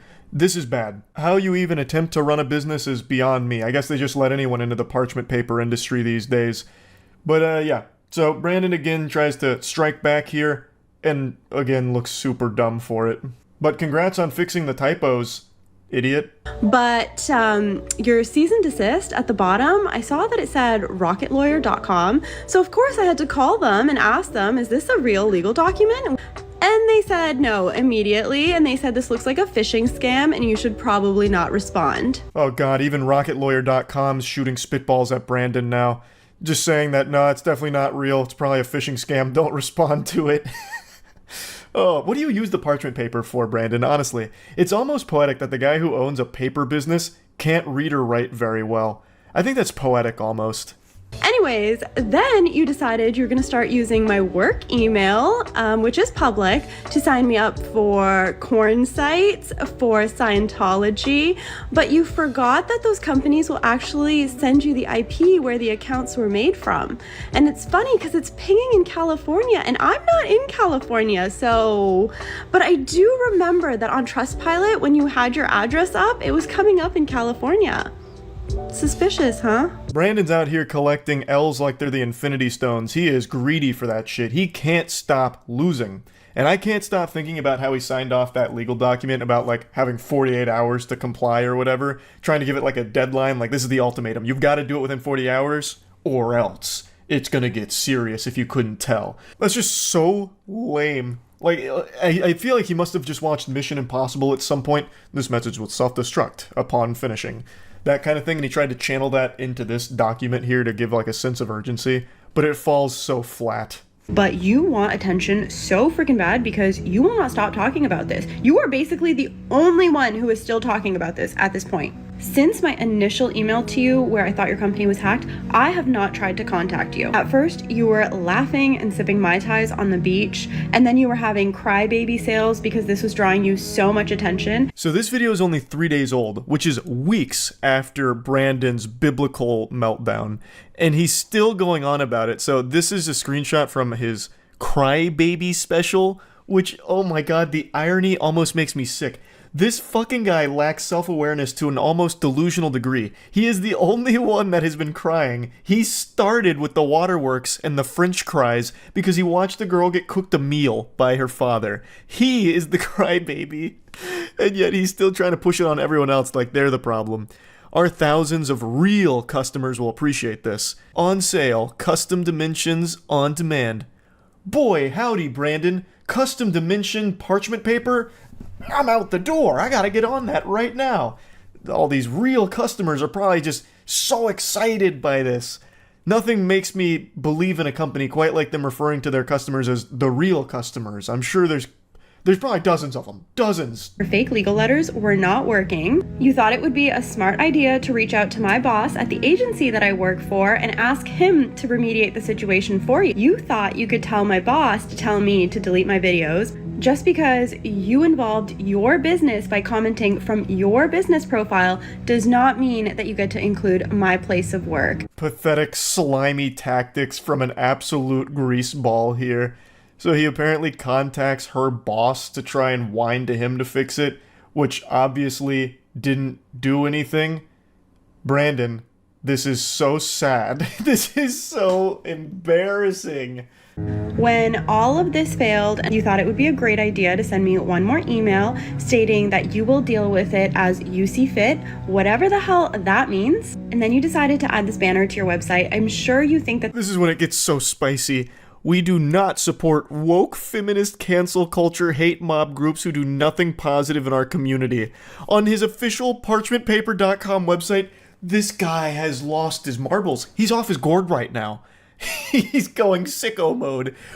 Brother, what are you even talking about? All she did was showcase your comments and made fun of you. What is the woke feminist cancel culture movement here? You made yourself look stupid and people clowned on you for it, rightfully so. You are the problem. And also, didn't you just try one of those cancel culture maneuvers by contacting her boss and her place of work to get her in trouble because of you and your beef with her? How can you lack self-awareness to this degree? It's almost criminal, I would say. It gives me the heebie-jeebies. So he's got this now proudly posted on his website at that point, and I also love how he says that she does nothing positive for the community. When you came out of nowhere, the negative Nancy, just saying that she lives life on easy mode and has no skills and relies on her family's money, all just because she had a video of her father cooking for her. What are you talking about? What positive shit do you bring to the world, Brandon? Now, I will say, that section right there is just so outlandish with the woke feminist cancel culture mob being on the paper's website. It's so over the top that I half believe that might actually be faked by somebody, and I also struggle to believe that Brandon would be competent enough to even put that on his website in the first place. I just don't think he has the capability to do that, and I really don't think he has a team around him. I think it's just him. So I think that one might not be real, but to argue against that point, his statements on the official Black Label Paper Instagrams echo that same sentiment about like the woke cancel culture mob and all of that shit. So there is a chance that it's real. There is a very good chance that it's real, but I do want to put it out there that I haven't been able to 100% confirm beyond a shadow of a doubt that it is, because as of right now, it's not on the website. But he could have just deleted it after backlash. But you continue to talk about it, you continue to make stories about it, and you continually want the attention. As if all of this was not enough, you decided that you were going to start making all of your stories on your Black Label Paper account involving your other company now for no apparent reason. Take down another company, why don't you? So this is his other business that he's now calling in off the bench for this drama. I cannot imagine why he thought that'd be a good idea, but it's Black Label Paper. So all of his businesses are parchment and paper related, and I would wager a guess that the quality of his product is most likely atrocious, probably not even like worthy to be toilet paper if I had to guess. So he goes, all you fucking losers need to stop messaging us about a fake TikTok account made by then her and her dumb-ass minions because her fragile little ego couldn't handle a couple smart-ass comments on IG about skill set and money. I've never had the commie bullshit app TikTok in my entire life. A bold-faced lie. Also, why would you be posting this on your business account again? Like, your real customers that didn't know about any of this are now being made aware of it, and you look so weak and pathetic in all of it. And tell that little... Oh my god. Oh, what? Oh, I can't even read these. Holy shit. Fucking losers, I swear, it's been 2 weeks almost and still have to deal with this childish bullshit. You are the only one keeping it up, by the way. You are the only one that still is doing this and engaging with it. No one else is talking about it. This drama it's dried up. It's gone stale. But he keeps putting it on people's radar. He keeps serving this up on a plate to us. He's cooking it for us. And we're eating it. He's doing it. He's the chef. She is too immature to settle this privately, and I'm not going to let some woke hate mob ruin my reputation because they live in some mystical fairyland of make-believe and think because they have 20k followers they're doing something in life. Clown emojis. I also can't help but laugh at how much he keeps trying to throw out woke, cancel culture, all of that kind of shit. Just a bunch of buzzwords that don't even apply here, because all that happened was she showed these comments from a laughably embarrassing CEO that he publicly made and then shared his email where he doubled down on it. That's it. It's all his fault. There's nothing else beyond that. And he just can't accept it. He can't come to terms with reality because he lives in the mystical fairyland. Like, he's in the fucking Narnia. Nobody else. It's just him. Here's another one of his posts, this time on a really cute background. He talks about Business Insider and some articles reaching out for a comment. Some fragile ego wannabe influencer IG about their lack of skill set and frolicking through life, where she got so offended and cited the woke hate mob smear campaign against me to get me canceled. Fake accounts were made by her delusional woke followers. He just keeps sprinkling that in there as much as possible, just trying desperately. I cleared up the reality of the situation with all three media outlets. It didn't fit their narrative either, which was to further extend the adult-children drama. God. So after 9 years in business, 3 business publications don't care about the good I've done and the help I give to people on a daily fucking basis. Yeah, I'm sure your parchment is invaluable. I'm sure you're doing a great service. You really seem like a stand-up gentleman. Their entire goal is just to hate people who try and do good. You really seem like you're striving to do good, Brandon. You really fucking do, brother. Yeah. What a saint. Oh, they demand respect yet do absolutely nothing to earn it and hate every person who doesn't bend over for their spineless agenda. If you're going to try and shit on me, my brand, business, and companies, you losers need a job, hobby, life outside of TikTok. Fucking losers in their 20s with an 11-year-old intelligence, but yeah, I'm the asshole. Yeah, you are the asshole, Brandon. Also, you're the one with the 11-year-old intelligence. You can't even read and write properly. You tried to make a legal department, like to cosplay as a legal department, and couldn't even get the emails correctly. Typos out the wazoo, and even in the ones where you fix the typos and even proudly proclaim that you fix the typos, you still make a typo.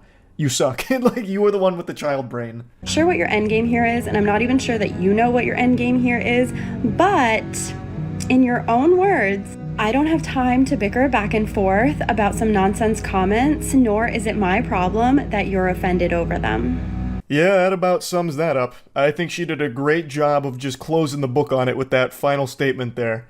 Fucking fire. I think this whole drama has been So wacky. Like, entertainingly silly. All over nothing. It started over nothing. Just a really insecure, sensitive guy who lost his mind. And couldn't help but do as much damage to him and his business's reputation. And very impressive stuff. I had to talk about this when I learned about it. Huge thanks to Pinely for showing me this, because this is gold. This is some of that, like, top tier drama. You know what I mean? So I had to talk about it. That's about it. See ya. Did you see someone exposing BitBoy's scam while he was on stage and him having a meltdown? I totally forgot about that. Yes, I did. Hold on, let me pull that up. That was so shameful. BitBoy, you'll remember, is the douchebag on YouTube who's the crypto bro who peddles garbage. Like, he's just a prolific, untrustworthy person in the crypto space. A YouTuber named Atozy called him out in a video talking about the shit that he's done, calling him a dirtbag. BitBoy got his feelings all hurt, so he tried suing Atozy for 75 grand or something. And he ended up getting laughed off the internet, so he retracted the lawsuit. But he still makes content. And recently, at his, I don't even know what this is. I guess the BitBoy Con, I don't know, convention to celebrate BitBoy's clownery. A woman went on stage and confronted him about it. And he doesn't hold it together very well. No one needs. Where's the evidence? Let's hear it. Where's the evidence? Yeah, give the evidence. Yeah, don't give the evidence. This is your moment. This is... So what's happening is here. What's happening? She came up and is like, "Man, fuck you. You're a fraud. Your shit's bad. You're stinky. Boo, boo, BitBoy, boo." And he's like, "Oh, you think I'm a fraud? Well, where's your evidence? Pull up your evidence." She's like, "Bet." So she goes to Zach XBT, who made a huge thread not too long ago, it was back in January, that pointed out so much of BitBoy's garbage. Like, poking holes in everything BitBoy has pretty much ever done, really. It's such a thorough beatdown of his whole career, and she brings it up here, and BitBoy's not super happy. Show me the issue. He continues to invite it, challenging her. So guys, we can just go and check all the evidence posted by Zach XP. A thread from a year ago. It doesn't matter whether it's a year ago. It doesn't matter at all. His defense was, "Oh, it's old. That's a year old." So you were scamming a year ago then. Like, it doesn't change anything. All of the information is still accurate, even if it's a year old. You still did this. It doesn't really change it, so it's a bad defense. BitBoy's sweating, getting a little swamp-assy, and then it gets real rough. When you do this... Please go and check all that. Oh, okay, so... You're a child molester. You're a child molester. Okay, can you let me complete now? No, I don't have to back up with evidence. See something like that? You know what? This woman is a child molester. She's a murderer. She's a murderer. Look at you. You're shaking. You know when people shake. Yikes. So his defense, after she brings up the Zach XBT thread, his response is, "You're a child molester, murderer, murderer." Like, he just had this biblical meltdown in his mind. He could no longer even pretend to not be offended, bothered, and he had no rebuttal, so he defaulted to child molester and murderer. It's so goofy. Those are psychological evidences. We know when you're wrong. You shake. Baseless accusations. Pretty big BitBoy L today. But if you go to his Twitter, he's still a man. You know, he still thinks pretty highly of himself. He's still, you know, he's not disappointed in the man he sees in the mirror. He still talks a big game. So, like, here's him, here's him from only, what is this, 2 hours ago? 3 hours ago. Too big to care at the gym, baby. Yeah, getting swole out here. Might call a woman a child molester. Thinking about it. Bitch boy. Yep, after the Atozy drama, everyone started calling him Bitch Boy Crypto. which I think is a great nickname. He did address the drama, kind of. In one of his shows, he took like 5 seconds to say, just like snot-nosed YouTuber that I was suing, but it's not worth my time. Lawsuit's done. He made it sound like he was the good guy, and he's like, I just decided it's not even worth it. That was the only acknowledgement of the case that he ever did. Bro's pushing 50 and called BitBoy. I know. Like, if he wasn't such an asshole, I would actually find all of this adorable. Like, he's very clear. Like, I've listened to him. I watched the Toesies video, so I did a little dive on him. He's very clearly not knowledgeable on this space at all. I pulled this up on stream. I don't know if I'll be able to find it now because it's been a couple months. Someone did a breakdown of all of the things that he told people to invest in, all the crypto moonshots he told people to put their money in, and someone tallied up all of them for like 7 months. And on every single one of them, they were either rug pulls or you lost 60 to 90% of your money. Only 2 of them had any returns, and those returns were like 2 to 3% returns. 2 out of like 90 recommendations. Like, he's just fucking terrible at everything he does. Even if he's not blatantly scamming, he is still giving the worst advice in the space. You know, fuck it. I'm going to try and find that thread again because it was so good. Oh, here it is. It's the first thing that came up. This isn't the original thread, but it looks like they still circulate this around. This was the information. It's just this isn't the original thread. This is someone just responding to him with it. But the person who compiled this went through all of his like recommendation crypto moonshots, and these were the returns. So they went to the video, and then they went to where it is now to see what you will have made. And only 2 of them were green. Whole market was down. Is that why? I mean, that even still, like, it's all of them except for like, I guess, Ripple were just fucking crazy moonshots or just like blatant scams that he was peddling. This isn't all of it. This is just one of the screenshots. But no, it's not just the market being down.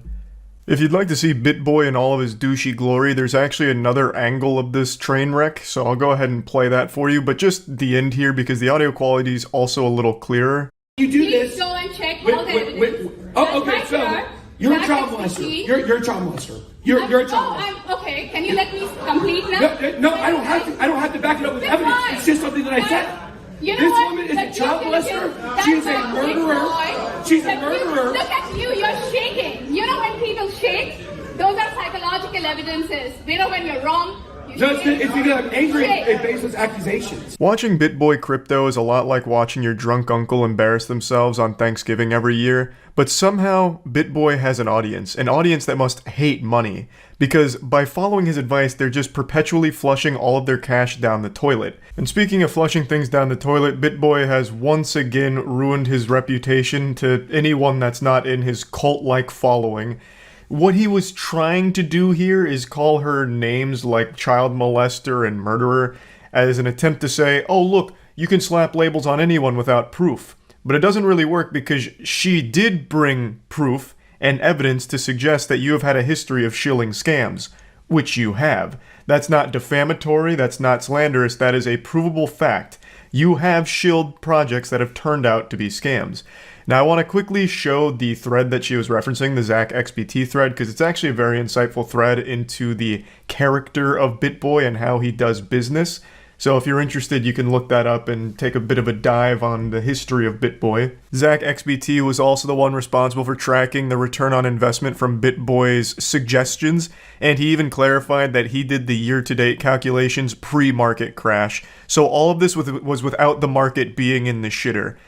Pretty impressive resume from BitBoy here. It looks like 1 out of every 1,000 projects he shills might give you a 5% return at best and a 92% loss at worst. Great odds. What a remarkable joke. But yeah, I just wanted to talk about him a little bit because I thought it was a very silly video, and that's about it. So yeah. Number 2. So best airsoft fights and flip outs. He's a resub criminal in the bits Spain.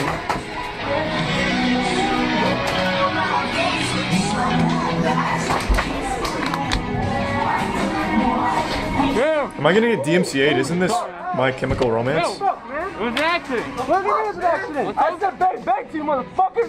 What's up? What's up? Fucked up. You wanna fuck me, bro? Jesus Christ! All right, I'm sorry. How tall is this guy? Is he like 6'5" or something? Like Jesus. Oh, let's go then. What the fuck? Where do you wanna go?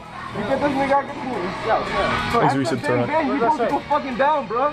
You tell your shit apart. Yo, you know this in the game, right? Huh? You know this in the game, right? I know, but I'm right here. I said bang bang. You didn't go down. I didn't know you were out. I said bang. I was out, dude. How did I know? Bro, I said bang bang to you. Yeah, if he come up to bang bang, I came behind you. You All right, Jesus Christ! I'm not trying to bang. Just let's go to the next round. You wanna go talk to the ref? God damn. They're also like a whole head shorter than the guy that they're trying to like gang up on. Me too, bro. No, he's just sitting there, dude. What the heck? Call your freaking hit. Come on, this is a real man sport. Say fucking. Call your fucking hit. You pussy bitch. You pussy Dude, if you're gonna bitch. fix your gun, just go back to spawn. Say that to him. Say that to him. Say that to him. Not working, just go back to your Man, this guy came up here with a fucking stick. He's got the shotgun out. Yeah, because you weren't calling your hit, dude. Seriously? Like, what the hell? I was yelling at you. I was telling you. Yeah, that's why you go back to your spawn. You never said hit. That's why I kept shooting you. You can't just say stop shooting and say, oh, I'm hit, and you go back to your spawn. He's making a good point. Then you can fix it at your spawn, man. I'm sorry. I'm not trying to be mean. It's just, I'm hot. It's hot out. Just go back to your spawn, dude. The weather is bad. You're making me upset. Can you please leave? Yeah, you didn't call your hit. Yeah, come on. The sun's about to go down. I gotta go home and do homework. Can you please leave? I'm 20 feet away. Just go back to your spawn, please. I heard you, but you didn't call your freaking hit. Yeah. Okay. Can you go back to your spawn? Yeah, it did. So you call your hit and you go back to your respawn. If you're not gonna go back to your respawn, I'll freaking shoot you again. Just go. Is he gonna? Wait, is he gonna pop him? Freaking maroon, like Jesus.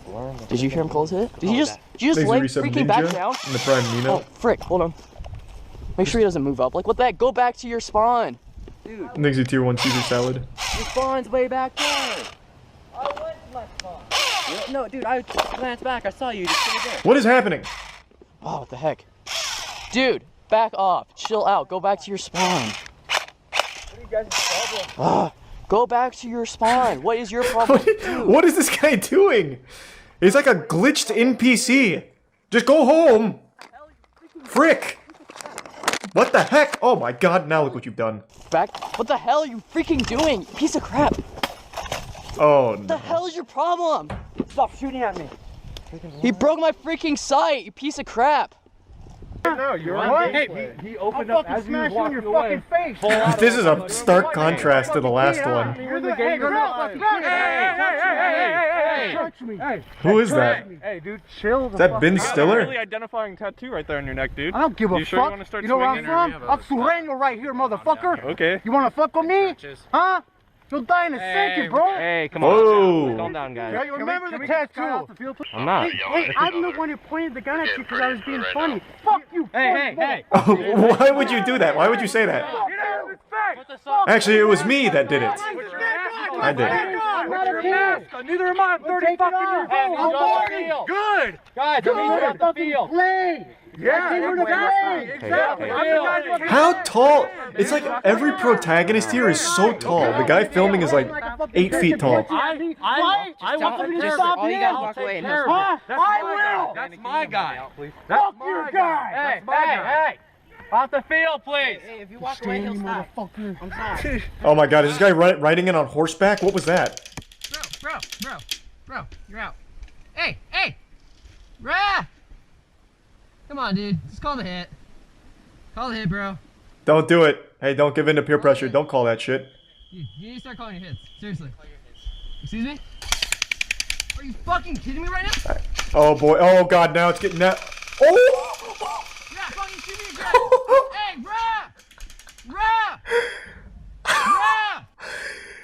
Fucking laser beamed his head. I thought it was gonna be like that scene in Suicide Squad where Will Smith like keeps shooting the head on the target and then like carves a hole through it. This guy's accuracy, he's probably like MVP. He was hitting the same spot on his head the whole time. Yeah, fucking shoot me again. Is he aimbotting? God damn. Are they like gonna shoot me or what the fuck's going on? I don't know. You guys want to fucking call your hits? Oof. Oh god, he's coming in hot. What is that, a lawnmower? dog. I'll beat the fuck out of you. Don't touch me. I'll fuck you up. Bring it on. Let it finish. Pussy. Let's go, you're running. Alright, now let's punish him for that. He got it on camera. Fucking go.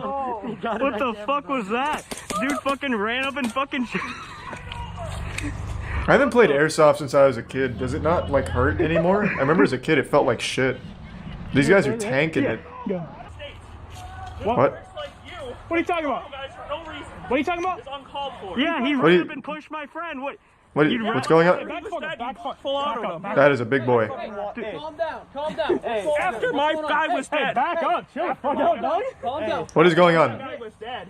He full autoed him right in the back as you. Yeah, he pushed my friend. Get the fuck out of my face. Okay, this is Jesus Christ. It's like a fucking Polish slapping competition here. Everyone is so big. 30? Holy shit. Touch me, that's assault on a minor. Guess what? My dad's a lawyer. Go ahead, touch Oh, me. he's got you backed against the corner now. Shut up. My dad'll sue you. You shut up. I don't really care who's in the right or wrong. I'm just here to watch. I mean, I'm not on the side of evil or justice here. I just like to watch. Oh god, it's chaos! It's chaos!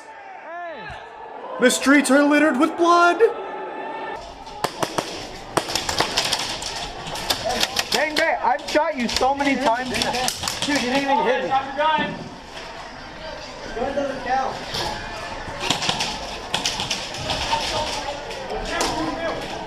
Go.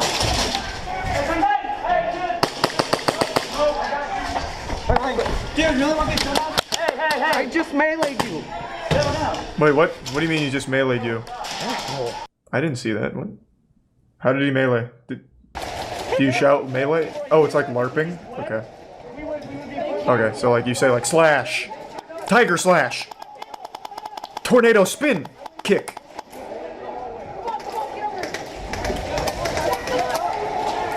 I remember one time we watched that Airsoft thing where you're in a helicopter and storming a base. I want to do one of those.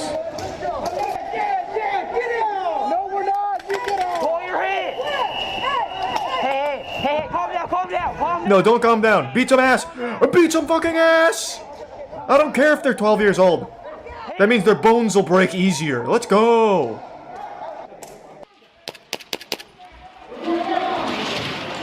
Oh.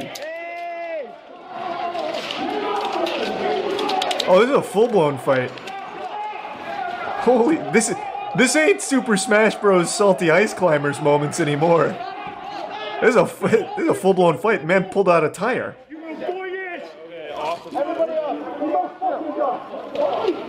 There goes the thumb.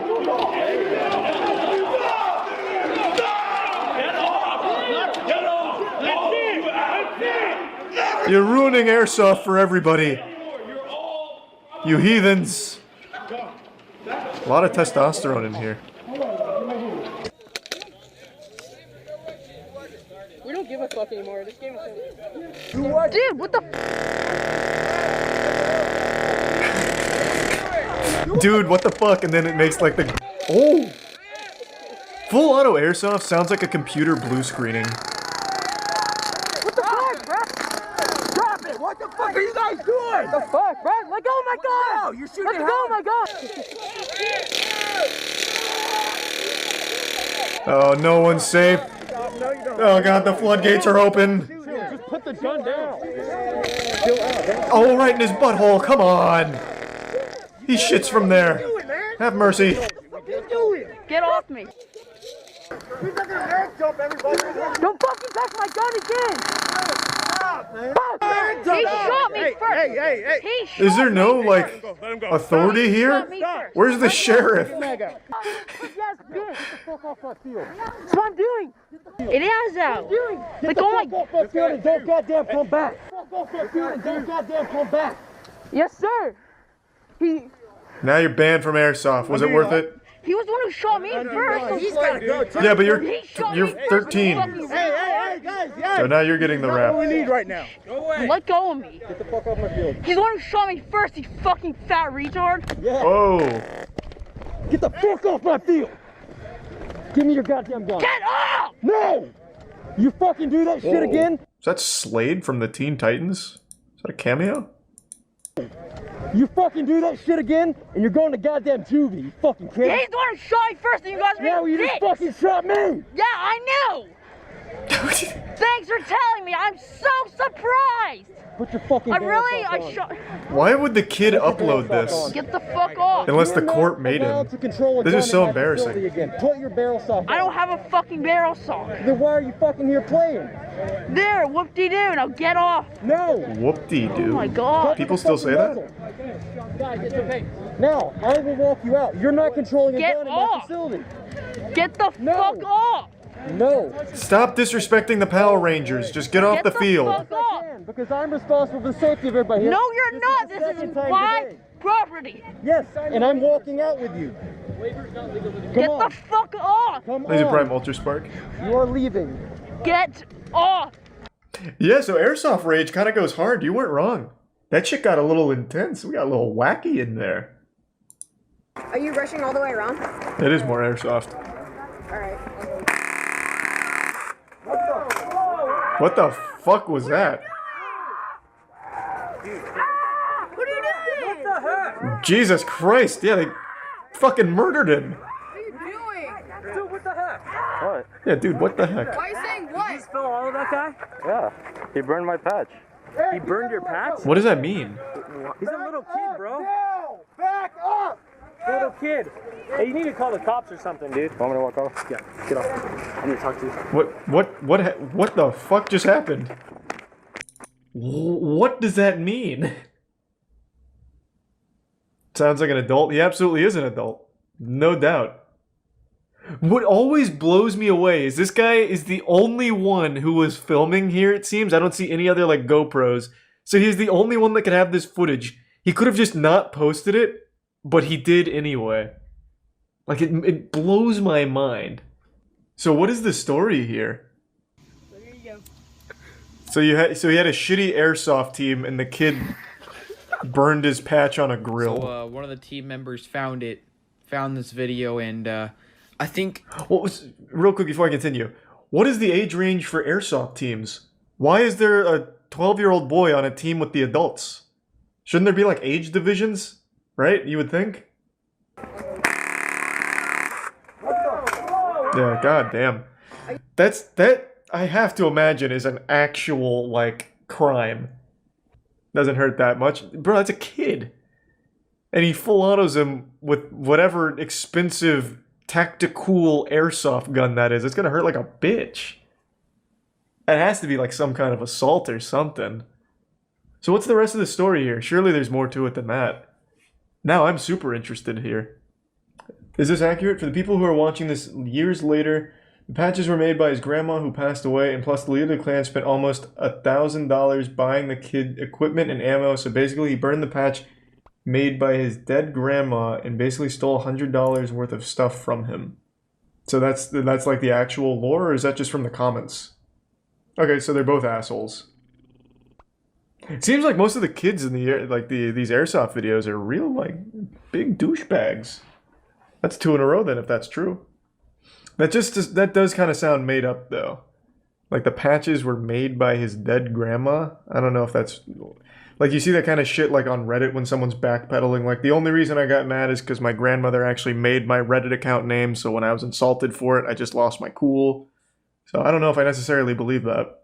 Drama, fake tears, and shitty acting. These were the ingredients chosen to create the perfect YouTuber apology. I'm sure many of you are familiar with YouTuber apologies because this shit happens all the time. I swear to God, YouTubers melt down more often than ice cream cones. There is every single week 5 or 6 big YouTuber meltdowns where they're all fucking crying on camera or faking their tears on camera, forcing themselves to cry on camera. And it's always terrible, but I don't think it's always fake. I'm sure a good bit of it's genuine with actual remorse. But when you go on camera to apologize for some petty internet bullshit and you're rubbing your eyeballs super fast and super hard like you're trying to stimulate a clitoris, or you're slapping your eyes like you're playing bongos to try and get them red and, you know, tearing up so it looks natural, it comes across like shit and you look stupid. And the apology videos and breakdowns are always silly. I don't know how people can still think it's a good idea to start crying on camera, begging for internet forgiveness and internet points. Just accept responsibility, move the fuck on, because the internet's gonna forget about it in 45 minutes. Now what's getting me talking about this subject today, two YouTubers had breakdown, meltdown, crying videos. One of them is JStation, who I just made a video about with his whole fake girlfriend death soap opera performance he tried to put on. He made a follow-up video, you know, reviving my dead girlfriend at 3 a.m. challenge. But then he deleted that video and deleted the whole second channel and posted this, where he reveals that it was all made up. The girlfriend never died, and in fact she just left him. Which I fucking called in my video, by the way. I said that she most likely left him, so go ahead and call me your toilet, because I saw that shit coming. I knew it. But aside from just proving me right, he just starts breaking down and crying, talking about growing up, dropping out of high school, going to prison and shit like that, just telling this whole sad story about his life. And it's hard to tell what's real and what's not with this guy, but either way, why are you telling that story? Why do you go 20 minutes going through shit that's not even related to the subject? Just fucking say, hey, it was fake, I fucked up, move on, and the internet will forget it. Especially your audience, JStation. Your fucking audience hasn't even developed object permanence yet. They're not even going to remember this stunt. You don't need a 24-minute long video crying the entire time about something. It serves no purpose, and it's just such a waste. And speaking of waste, you're wasting your time when you're not watching my streams at twitch.tv/moistcritical. Come stop by, I'd love to see you over there. My baby. My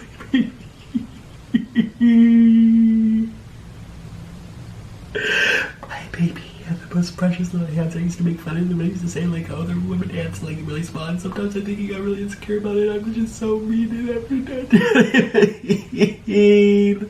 This is from mukbang YouTuber Nikado Avocado. He posted this on the same day as JStation's, and I'm pretty sure I've mentioned this guy's channel when I made that video talking about why I don't like mukbang. I fucking hate mukbanging. I think that shit sucks fuck. I think it is bad. I do not like it when I watch it. I don't have any fun. I find it revolting, and I have nothing positive to say about it, and I don't respect it. Nikado Avocado became famous in the mukbang community for just his brutal attack of the calories he consumes during the videos. He snorts up those calories like he's snorting cocaine. It is actually genuinely impressive and revolting, and it is just not my cup of tea. I don't like mukbanging, but that is how he made a name for himself, and he's been all over some drama that I don't keep up with because I am not interested in learning about it. But he's been all in this drama and shit, and it all culminated into this video here, this climax for the anime arc that they've created. It sounds, from what I can pick up here, that his significant other left him, his husband or his boyfriend has left, and now he's touching a glove that I guess he wore, and he's getting all like psychopathic with the glove and rubbing it all over his face, and he's grieving. He's very clearly going through a very hard time, and yet, for some reason, he's felt compelled to put it all in a video on YouTube to share it with the world and still do a Taco Bell mukbang with it. I really feel like YouTubers, a good portion of them, are infected with a social media disease where they feel like they have to post everything ever online all the time, no matter how fucking sad. And this is just really sad stuff to watch this video. Just look at some more of this. I wanna die.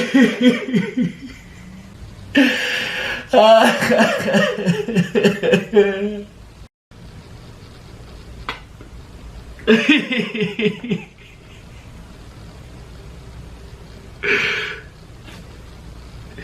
were so precious and so sweet.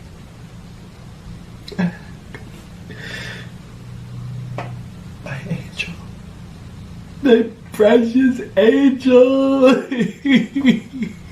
Again, I don't know this guy's situation or the drama he's involved in, but watching this video makes me feel very bad for him and the rough time he's going through. But why the fuck are you taking something so private and personal and posting it all online? And it's not just one video he has of it, he has like 5 of these videos of him breaking down about this situation. In fact, the day after he posted this one, he posted another fucking breakdown mukbang video where he's back in his deep-fried feelings, consuming gratuitous amounts of unhealthy food, in another fucking mukbang where he is crying incessantly and loses his shit over some missing french fries. Why? Why not take some time away and digest it personally, privately? Not everything needs to be just shitted out online just because you have an online presence or you share some things about your life online. Not everything needs to be open. You don't have to have a perpetually open door or open ass cheeks for everyone to just come inside and look at what's going on in your life and what you're feeling at the time. And in Nakado's case especially, talking about wanting to die, that is some scary shit, and someone in his life needs to step up and get him some help. Someone needs to make sure he does not keep posting these crying mukbangs, get him off of the internet for however long is required to help him heal and get through his terrible situation, and then he can come back to the internet in a triumphant, glorious return, in a healthier state of mind. But crying on camera and posting these videos isn't helping him move on, it's not helping anything. So someone, somewhere, needs to help Nakado Avocado and all of these other people that just keep posting these crying breakdowns to just help them realize that's not the way of going about it. It's like a social media infection that is compelling them to just post all kinds of embarrassing things that they know they shouldn't, but they can't help themselves. Look no further than Boogie's Twitter. I've never wanted to talk about Boogie2988 because his situation is such a weird, peculiar, and really sad one, but if you go on his Twitter for just 30 minutes and scroll down, it is nothing but walls of text, thousands of tweets, all crying and whining about all types of different things. If one person leaves a negative comment somewhere on the internet, Boogie has found it and he is crying about it on his Twitter. Oh, and don't even get him started on Reddit. If you mention that, that's like mentioning Voldemort. It is going to be a full-blown red alert, full fucking throttle, full erection meltdown. He goes on and on and on about everything that even kind of even hints at him on Reddit. It's fucking absurd. He has so many fucking Twitter breakdowns, at least one every 4 or 5 days, and it should all just be solved if he stepped away from Twitter. Fucking delete your account, or just not use it. Just fucking delete the app. God damn. His mental health would improve significantly. His fucking reputation and image would improve significantly by not constantly engaging in all of this emotionally driven, impulsive posting and tweeting and revealing all kinds of crazy, very personal stuff and crying online. Just taking a step back and not doing that. That's exactly what Nakado Avocado needs to do as well. Not post all of this crying stuff online for the whole world to see. It's private stuff. It doesn't need to be personal or public. It's personal. Don't post everything online. Stop crying on camera. Stop impulsively making these super feely videos where you've got this raw emotion that you just want to get out there, but you're not stopping to think about it. It's not a good look. It's bad. It's embarrassing. Stop. It's never going to go over well when you're making these crying apology videos or these crying breakdowns. Just take some time off. That's all you got to do. Just step back. All right. Now that we've got that, now that I've got that out of my system, I feel better. It's just I'm so fucking tired of seeing these trendy meltdown videos and crying videos that get fucking recommended to me on YouTube's homepage or make the trending tab. It's silly. It's a bad look and it's dumb shit. That's it. So yeah. Last night, history was made at the Oscars when Parasite, a Korean film, absolutely cleaned ass, taking home a plethora of awards, including the prestigious Best Picture Award, which has never been done before by a foreign language film. And I think it deserved each and every one of those awards. It absolutely dusted titties at the Oscars last night, and for good reason. The movie is a masterpiece, and I can't recommend it enough. Now, I don't want to toot my own horn or eat my own cum, but I saw it coming. Back in 2019, you'll remember we did the Moisties, the top 5 best movies of 2019. We put Parasite as number 1. The Academy must be big fans of the Moist Meter because they absolutely agreed with our expert opinion. The Academy straight bent over and goatsied themselves just letting Bong Joon-ho run a train on their awards show, which he absolutely deserves. Bong Joon-ho is a creative genius who makes nothing but hits, and I'm super pleased to see him clean up these awards. But this was not without controversy because they're not speaking English in Parasite, baby! Oh, are you kidding me? You're winning an American award, but you don't speak English? It's an outrage. You know Twitter went up in flames. But not just Twitter, there were some brave YouTubers that weren't afraid to embarrass themselves and ruin their reputation. So I'll start there, because Twitter gets mad over everything. If someone came out tomorrow and solved every disease ever, people would still be trying to cancel them and fucking whining about it on Twitter. So we'll start with this brave man. It already was nominated and won for Best Foreign Film. So if Best Foreign Film is the equivalent to Best Picture for the foreign films, why is it then allowed to be nominated for Best Picture? Can someone explain that to me? Yeah, actually, I think I can step in here and take that question on. Also, just want to say, love the way you pronounce the word equivalent. You say equivalent. It makes it sound like you're doing a really adorable senpai, ooh-woo-woo kind of thing. Really cute stuff, man. But yeah, the reason why it can win International Film and Best Picture is because it was so fucking good that it got nominated for Best Picture.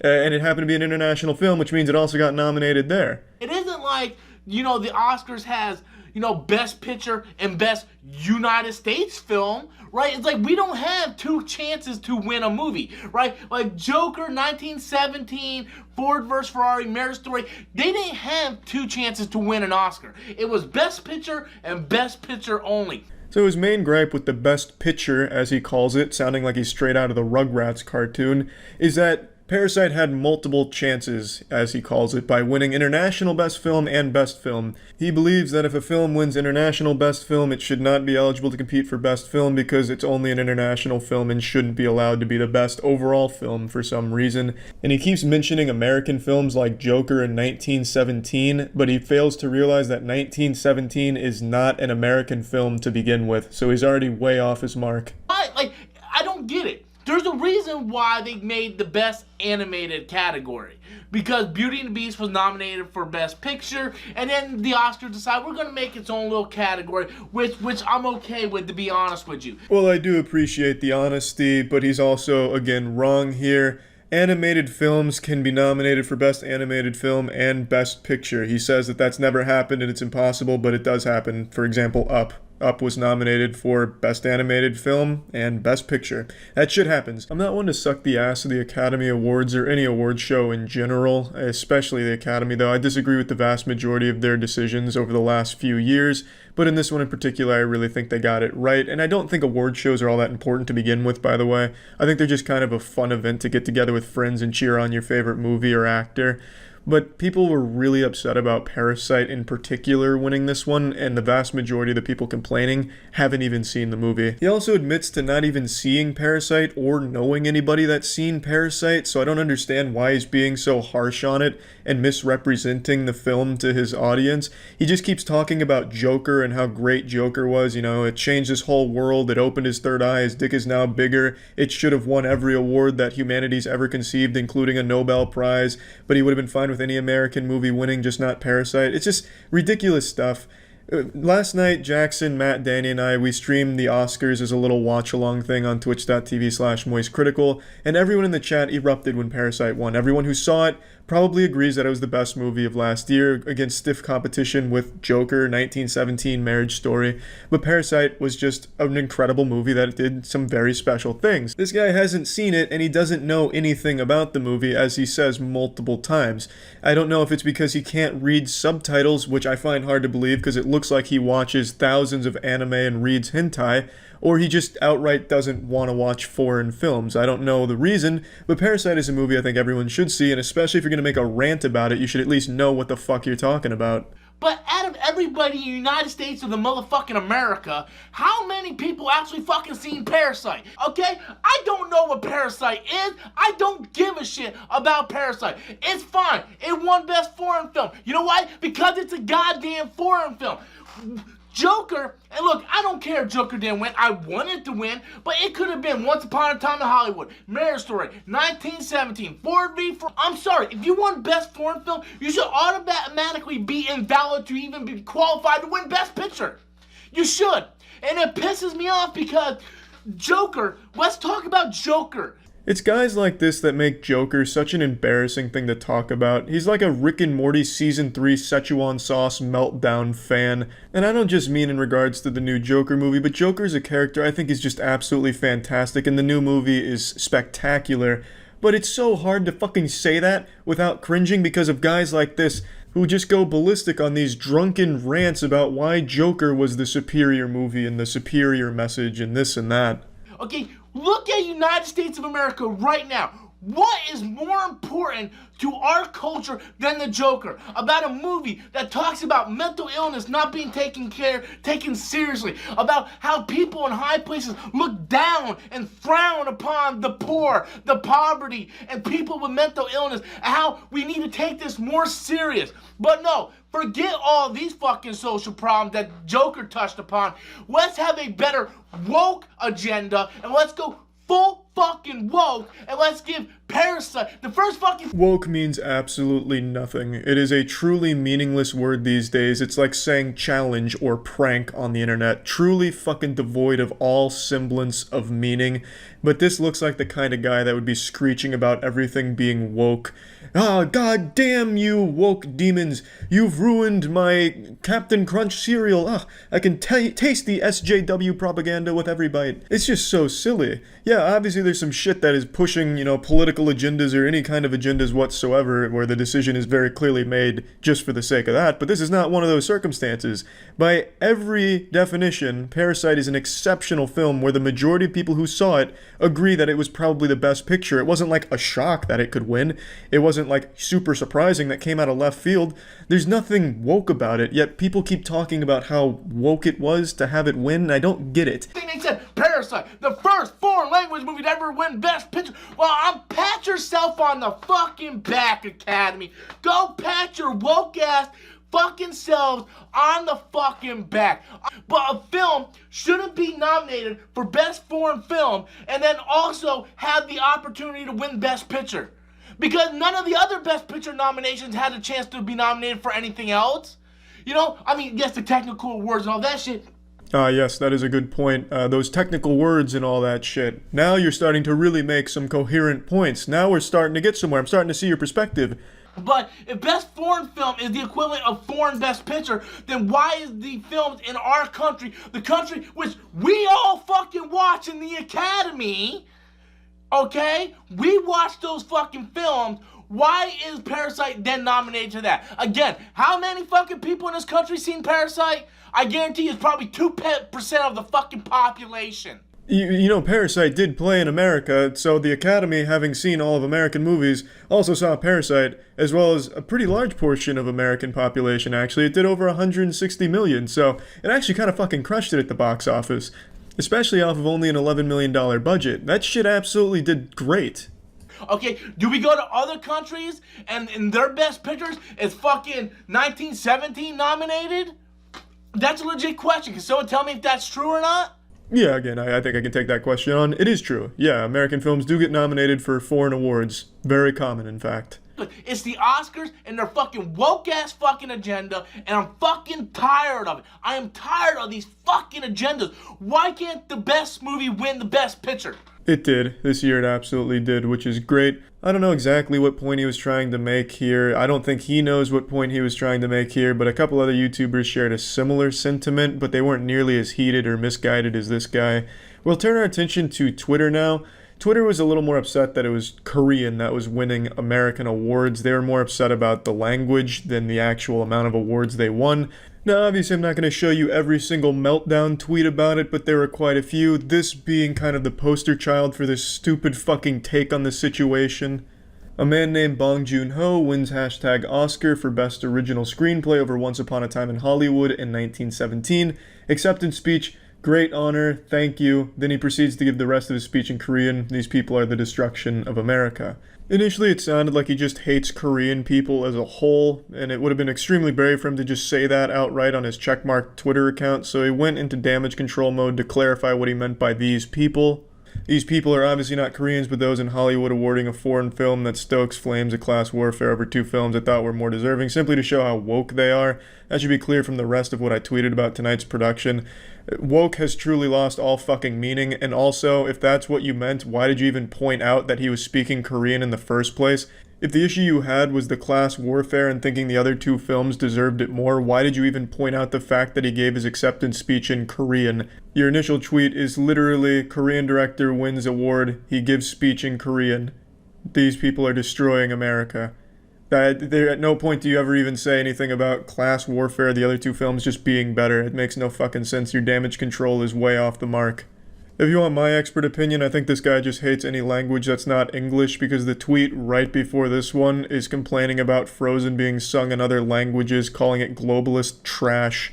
Imagine if this guy heard the SpongeBob Krusty Krab pizza song in other languages. He'd lose his fucking mind. He'd probably go set a church on fire. He'd go nuts. I can't even imagine how he responded when Parasite won Best Picture, because he was melting down about it winning Best Original Screenplay. When it won Best Picture, My god, you know there was chairs and tables being flipped in his household. It reads like an Alex Jones parody tweet, to be honest, but it's not, and that's sad. Parasite is a great movie, it deserved to win, and the meltdown that a lot of people are having over its win is just ridiculously silly. That's about it. See ya.